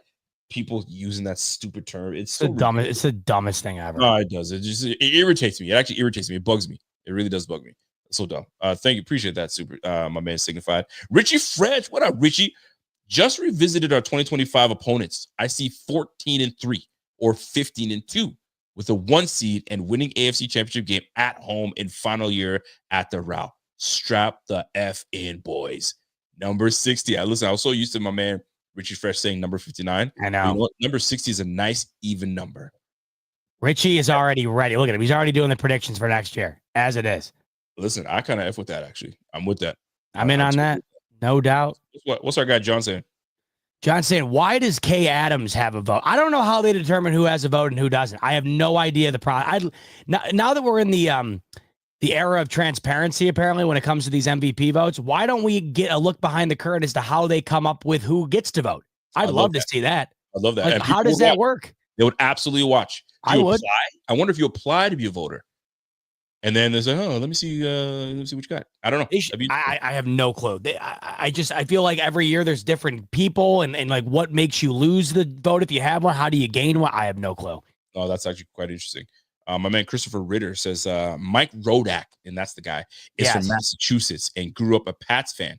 But he said he held the Bills to a higher standard because he watched what a winning organization looked like and worked like. I mean, I suppose, but oh man, he used to just dog on them. I remember that. Just be hard on them. He's super hard on them. I kind of at the end by the time he left, I didn't mind him. At the beginning, when I was really starting to get into like the message boards and all that stuff, I was like, who the heck is this Rodak guy? And then I was like, oh, he's not so bad. Angie Carr.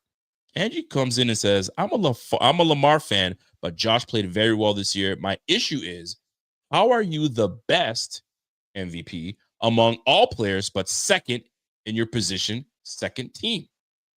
It's a fair question, Angie. And I think Emmanuel Acho explained it as best he can. And he pretty much said that the key word here and what Bot was saying earlier was value. Do you bring the value to your team in order to have your team where it ended up? In this case, for Josh Allen, division champions, second seed, beating both teams in the two top teams in the conference, et cetera, et cetera, et cetera, and doing it with less. Now, when it comes to all pro, you're the best at the position, at that position. But value amongst your team, among the league, that's where they made the differences. I don't know if you want to chime in on this, Bot, but it's best I can kind of explain it. Agreed. I think it all comes down to valuable and how you interpret that based on how it relates to the award. And to me, that is the entire meaning of the award. And it might not be to others. And that's why it was ridiculous to me that Foxworth got all up in Orlovsky's face earlier today, because he had a different interpretation of the word valuable than Foxworth did. In fact, Foxworth would say that he pretty much denounced the meaning of valuable when it came to the award that literally has that word in the middle of it. I also don't quite understand this idea that Josh Allen needs this overwhelming explanation this year, Rico, for winning the MVP. Why do people have to over-explain it? It's not like we watched it and Allen was mediocre. He was great. You could watch football all year long and come up with the conclusion yourself that Allen was an MVP candidate. I don't quite understand why it needs this insane explanation. He was visibly an MVP this year. Listen, man, they're gonna all offseason they're gonna talk about it, and then people get over it, and they're like, yeah, you know what, he got it, and then it's over and done with, and then we move on to the next year. Yeah, and then they're gonna be talking about Jaden Daniels getting it, and then somebody else getting it. It's just gonna be all over the place, bro. Signified Nose comes right back at it again and says, hey, go look it up, fellas. We have the worst playoff defense of all time in our last 5 losses. The stats back it up. We needs Myles Garrett and or Max Crosby, and every other draft pick needs to be defense. I could totally see why people would say that. I could totally see why they're gonna say that, but it is what it is. I mean, they have allowed like 33 points a game to the Chiefs in their 4 losses. And that's ultimately been the biggest roadblock for this franchise in the last pretty much in its existence. So I mean, Signified's obviously, you know, he's looking to go real in here, all in on D. I'm willing to go primarily in on D. I mean, there's primarily on it. No doubt about it. Like, the emphasis to me is just clear and obvious this offseason. Defense once again. No, I totally get it. So I mean, listen, if we can land one of these 2 players, Brandon, I'm not letting Brandon Beane off the hook right off the rip, but you understand the assignment. Yes. Because I was thinking about it. The last defensive end that we had homegrown that really made a difference on the defensive line and was consistent was Aaron Schobel. I don't know if you remember the name Aaron Schobel. Yeah, sure. Right? Aaron Schobel. After that, we had to trade for Mario Williams. Then Jerry Hughes gave us a single season that was at 10 sacks. And then we had, after that, I think it was Ed Oliver at 9.5 sacks. Not even there. We had in 2016, we had Lorenzo Alexander that gave us 12.5 sacks. And we had a 10 sack year by Mark Andrews years ago when we traded it for him. I couldn't believe we traded for that dude. Anyway, but the point is we haven't had consistent back-to-back like high volume sack artists on our team since Mario Williams. So if Max Crosby is who we bring over to get the job done, shoot, do it. You know what I mean? And when you factor in that that's what Bean's been going to the well for this whole time he's been the GM, like that's what makes it even more obvious. How cool would it be if we went after Max Crosby and landed him, and then we were able to poach or bring over Khalil Mack in free agency? Because I think he's going to be a free agent, and you bring in Khalil Mack. How old is Khalil Mack? How old is he now? Let me just take a look, because I know he's up there. He's probably like 31 or 32, maybe higher. 33, man. Is he 33? Yeah. That to me would just be like Von Miller 2.0 at that point. Maybe, but he's on the fresher end of the older cast. But then he's gonna want to get paid, so you can't give that up. But then I can see Khalil Mack going to the Chiefs, and then you'd be like, "Fuck, he went to the Chiefs." So I mean, but is he washed? Does it really matter? I mean, it's one of those things where you're not sure. I think Bean learned his lesson there, but from Von too. But obviously you wouldn't give Khalil Mack what they gave Von, but that's why I think Max Crosby might make more sense for Bean too, because he's looking at the age of Garrett and he's like, yeah, if I'm going to do this, I think I might need to do it for a guy that's younger. No doubt about it. What's Richie saying? Richie's saying, Bot, at some point you got to go big. Get Garrett. You really want another chance for the Chiefs to F us again? Because I'll say this, if Chiefs get Garrett, it's over for us. Oh, I can't disagree with that. I mean, if the Chiefs get Myles Garrett, I don't know. It might actually make me vomit. Like, it no will joke. And that's why I was like, yo, if they said Spencer Brown or else I'm going to Kansas City, hey, whoa. Don't. Hold on. Let's talk. Spencer Brown. You can start messing around and going from there. But shoot. The thing is, though, the Chiefs already have Chris Jones. I don't know if they'd be willing to go all in to add Myles Garrett with him. The Bills do not have a Chris Jones. That's the difference. Imagine Chris Jones, Myles Garrett, and Spags calling that defense. Holy jumpins. That's a freaking problem, bro. No, I can't even fathom it. That's gross. That's absolutely gross. Super gross. Jerry Sullivan was the actual guy that got fired. That's the guy I was thinking of. When you were thinking of Rodak, I was thinking of Jerry Sullivan. Jerry Sullivan. I remember Jerry Sullivan, but Rodak was fired before that. I don't even know if he was fired. It was just his time was up. Because every beat writer has a certain time they're supposed to do with the team, I think. And then they rotate them. I could be wrong. Something happened. I forget what he said something dumb, and I think that was about the women. Something about the women team. The women's team wasn't something, and then I think people were a little sensitive. I think that definitely was the reason why it came to an end. Maybe you're right, though. Maybe it was. He did it on the, and this is what I hated about him getting fired. It was about where I actually feel bad for the guy, to be honest with you. He was on Maniac and Trainwreck guys, the Trainwreck cats, those dudes. Mm-hmm. And they asked him a question or something happened, and it was just to show that he always just goes on there and shoots the shit. And they put him on the spot, and then he said what he said, and then they aired it, and then it was over with. Dude, you shouldn't have aired that shit. But anyway. Oh, I think weren't they live? I remember I think seeing that their reaction was kind of like, oh, dude, what the hell are you saying? Like, yeah, they were live. They should have just delete the whole thing. I don't even remember what happened. I just know something happened, and then all of a sudden he kind of went away. Yeah, it was tough. It was tough. Victor Lopez says, yo, my guys, be good, do good. God bless. Go Bills. That's my MVP. And you know what? And that's the way we end our super chat. I really love that saying, by the way. Alan really, man, he put an iconic slogan, I guess you could say, for the Bills out in the air last night. And we're going to be saying that forever.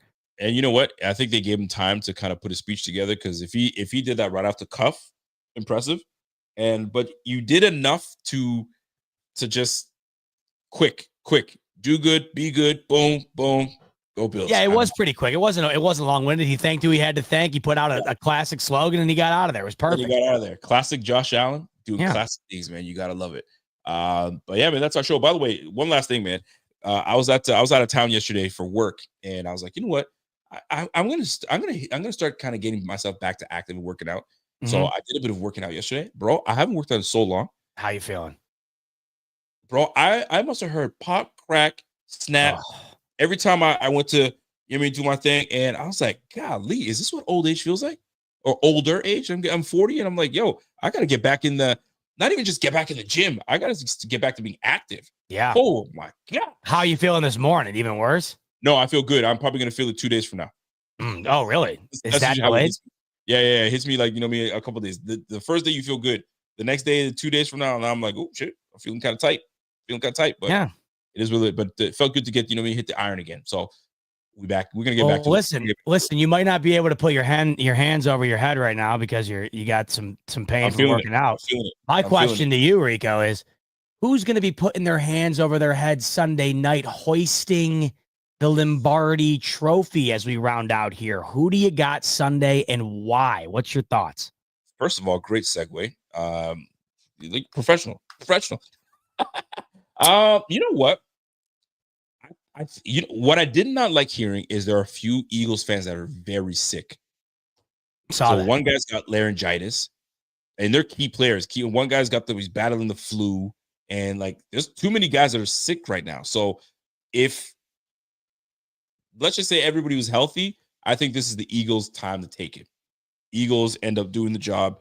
They stall the Kansas City Chiefs from getting their third, which will piss off Kansas City and Nick Wright and all them cats, and it'll be great. So I say the Eagles will be hoisting that trophy above their head. The score, it'll be a low-scoring, low 20s score. So I'll say, what's the line, by the way? Do you know the line? Chiefs are -1, over under 48.5. Oh my gosh, -1. Okay, so give me 28-26 Eagles. 28-26. Man, that sounds like it. See, the one thing I cannot complain about with the amount of times the Chiefs have been to the Super Bowl, it's kind of similar with New England. The only thing I enjoy about it, they're great games. Outside of the Tampa and Kansas City Super Bowl, every game's been great.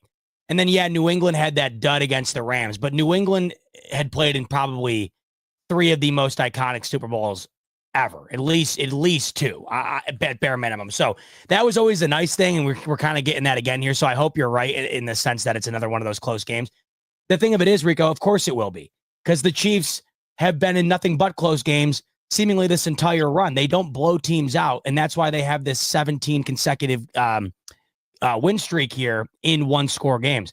I'm looking down here, by the way. How about Cliff is going to the bowl? Cliff says he's going to the game. Wow. Cliff, how much are your tickets, bro? Wow. Yo, explain yourself. Explain yourself, Clifford. Good for you, Cliff, man. For real.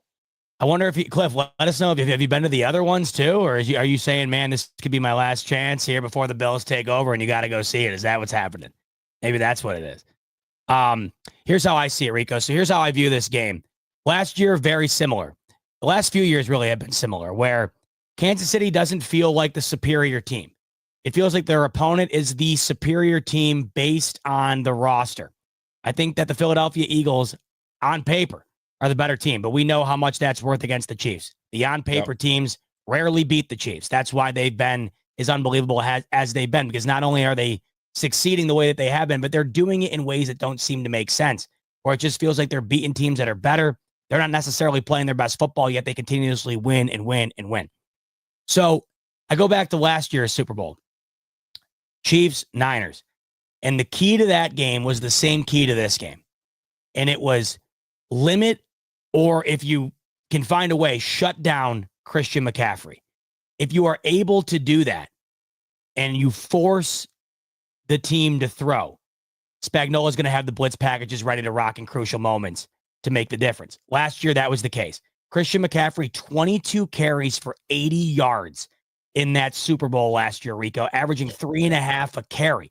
So they took him out of the game, and there were numerous crucial moments where they sent the house at Brock Purdy, and it worked every time. The Chiefs wound up winning by 3 in overtime. So now we go into this game, and what's the narrative? Well, if the Chiefs can limit or shut down Saquon Barkley, then that's going to be their best chance. And it's hard to think that they'll be able to based on how he's been. But Christian McCaffrey was the Offensive Player of the Year last year. They shut him down. Saquon Barkley's the Offensive Player of the Year this year. And I can't imagine the Chiefs aren't going to have something special to try to get rid of him and his major impact. With that said, though, if it does work, Jalen Hurts is one of the worst quarterbacks in the league against pressure. If they are able to limit Saquon, then I think that their game plan from the Niners game last year, if executed similarly in this upcoming Super Bowl, it goes KC. I'm in the same boat as you. I think it's close. I think it's low scoring in the 20s. I got the Chiefs winning 27-24, as much as it pains me to say. There's nothing about my thought on this game that can convince me the Eagles are going to win. I just cannot bring myself to think that way. Listen, it's a tough one altogether. It really is. I got one thing to say. I'm going to read this first. Wow. Cliff comes back and says, "Hey, it's been a lifelong dream. I've talked about it with my wife for several years, and I pulled the trigger. Yes, the tickets were very expensive. I spent nearly $7,000 for my ticket. But you're going to see your team, so I absolutely get it. This was a conversation because that's what I would have had to do. I would have had to tell my wife Jenna and say, "Hey, I know we broke, but we are going to this game." Sorry, I am.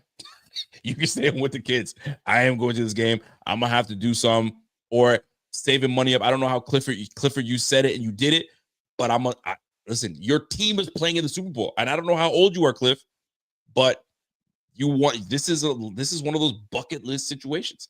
Good for you, Cliff, man. How cool is that? I feel very good for Cliff right now. I hope you have a great time. That's awesome. And by the way, did you know the average size of the Philadelphia Eagles O-line is? Dude, they are massive. 6'6", 330. That's the average size. They're massive. I don't see how they're going to be able to. I mean, it's happened before, but I can't see them stopping. Yeah, I can't see them stopping Saquon, man. This is what kills me about the Chiefs. I can't either. But then again, can't you just see it happening because it's the Chiefs? Can. I have tremendous amount of respect for what do you call Spagnuolo? Spags is that good. He's that good. And Andy Reid is that good too. So it's going to be, as much as we who cares? It's going to be interesting to see it because part of me wants to see something that hasn't happened before, the three-peat in the NFL. Part of me wants to see it. And if it has to be Kansas City, so be it, because we're probably never going to want to never see something like this for a while. But most folks probably said you'll never see a team go to 4 straight Super Bowls ever. And we probably will never see that again. But you have an opportunity to get as close as possible to what we're going to see now. That's awesome. Amazing. I'll tell you this. I think if Saquon runs for over 100 yards and Philly doesn't turn it over once, I think the Eagles win. But I think if the Chiefs can make one of those two things go in their direction, I think the Chiefs win. That's kind of what I think it boils down to. I like that. So 27-24. I said 28-26 Eagles. So we'll see how it all shakes out. Love it. Are you doing anything fun for it, or are you just hanging with the fam? Bro, this is the first time I'm going to be doing absolutely freaking nothing for it. I work the next morning. I usually book the night off for Super Bowl. Mm-hmm. Well, it's the Eagles. If it's a blowout, which I doubt it will be, we'll see. So it's just going to be one of those late night, it's just a game. Just a game. Because it should be our team playing, but here we are. I've said it 1,000 times, Bills loss aside, just something about this matchup. It's not all that, it's not all that exciting to me. I mean, obviously I'm going to watch, but I'm not I usually get excited, even if the Bills aren't in it. I usually do get excited for the Super Bowl. Tough this year for me. Dude, Clifford. My grandfather worked for the Chiefs as a security guard in the 80s. I've been a Chiefs fan since I was 14. I'm 48. Wow. I marched halftime for the Chiefs 4 years in a row in the 90s. Wow. Bro, Clifford. How cool. Boy, Cliff. I love stories like that. See, this is how you become I love that. Where you've been a fan since you were born because you had no choice. I love that. I love that. And I'll tell you this, man. As much as we kind of bitch and complain that the Bills haven't won anything in so long and XYZ, bro, I hear from Chiefs fans all the time, bro. We had to go through it before we were where we are now. So we understand the pain that the Bills are going through. Cliff, tell me if I'm lying. You guys went through it for a while. And I'm not talking a little bit, a while. Yeah. And now that you guys are winning consecutively and consistently, bro, it has to be a great feeling. I mean, think about for us, damn it. Listen for us. No kidding. Yeah. It's like, Cliff, do you really need a third scoop of ice cream on the Sunday? You can't let us have a cone and you go enjoy the, talk, man. Real talk, man. But it's funny, Rico, how that works. It's like everybody is struggling until they're not. You already kind of forget how bad, not just bad, how abysmal Detroit was because of how good they are now. It's just that's what happens. It just all of a sudden happens and you're like, oh, okay. Now you move on. That's what you love about sports. Sports, that's just what it is, man. You go from really being bad and you go through it with your team until they're good. And that's what makes you just love them even more because It's one of those things. Cliff says, "Hey, I cut my teeth on the Bills domination." I know there was a time where Chiefs fans hated Bills fans, and that's probably what it is a little bit. But then there's a sense of respect at the same time. Oh, there's plenty of respect. It's a weird love-hate. It's a love-hate, man. Love-hate. Definitely no love. It's respect and hate. It's respect and hate. Love for you, though, Cliff. Have a great time, man. Have a great time. All right. Hey, Rico, 3:15 in the books, man. Killer stuff. Appreciate everybody tuning in with us here on a Friday night. We recapped the illustrious MVP win for Josh Allen. We talked about those who deny him still and how much it pisses us off, but we also talked about those who are embracing it and how much we love that. Can't say enough how much I love the fact that Allen won it, man. Means a whole lot. It's going to mean a lot for a long time. And it was certainly a nice consolation prize to be had, knowing that the Super Bowl was not in the cards this year. So awesome stuff. Happy for 17. And now we'll see what happens on Sunday, Rico, whether the Chiefs three-peat or the Eagles pull off the second victory in the bowl in franchise history. So there is that. That'll be fun. Well, we got ourselves an MVP. That's all that matters to me, folks. Yep. All right. Folks, have yourself a fantastic evening. We'll catch you guys again next week. We're going to start to try to figure out what our offseason move. Yeah, I know. Is going to be. This is the worst time of the year. Worst time of the year, Rico. Oh, I hate it. It's the worst. So we'll try to figure out our schedule for you guys. In the meantime, y'all know what to do. Smash that like before you guys get out of here. If you guys have not followed, go ahead and follow us on social media. Go ahead and follow us on Twitter, Rico_BF, and hit my man Z-Bot Tweets on the old X/Twitter. And hit us up on Instagram, Buffalo Fanatics, on all social media platforms. And go from there, folks. I finally got my damn division tees. I ordered this thing. Looking good. I ordered it back in October. And that's the worst part about that. Golly, man. That's the worst part. Canada. Looks good, though. Looks good. And here's the problem. You're going to have to buy another one next year when they add the 6. And the problem is the font's going to get too small. You're not going to be able to see it. So we'll figure it out. Hey, everybody, enjoy your Friday night. Thanks for spending with us. And as Jeff King is saying, love you guys. Love right back to all of you. We appreciate every single one of you. Thanks for hanging. We'll talk next week. Much love as always.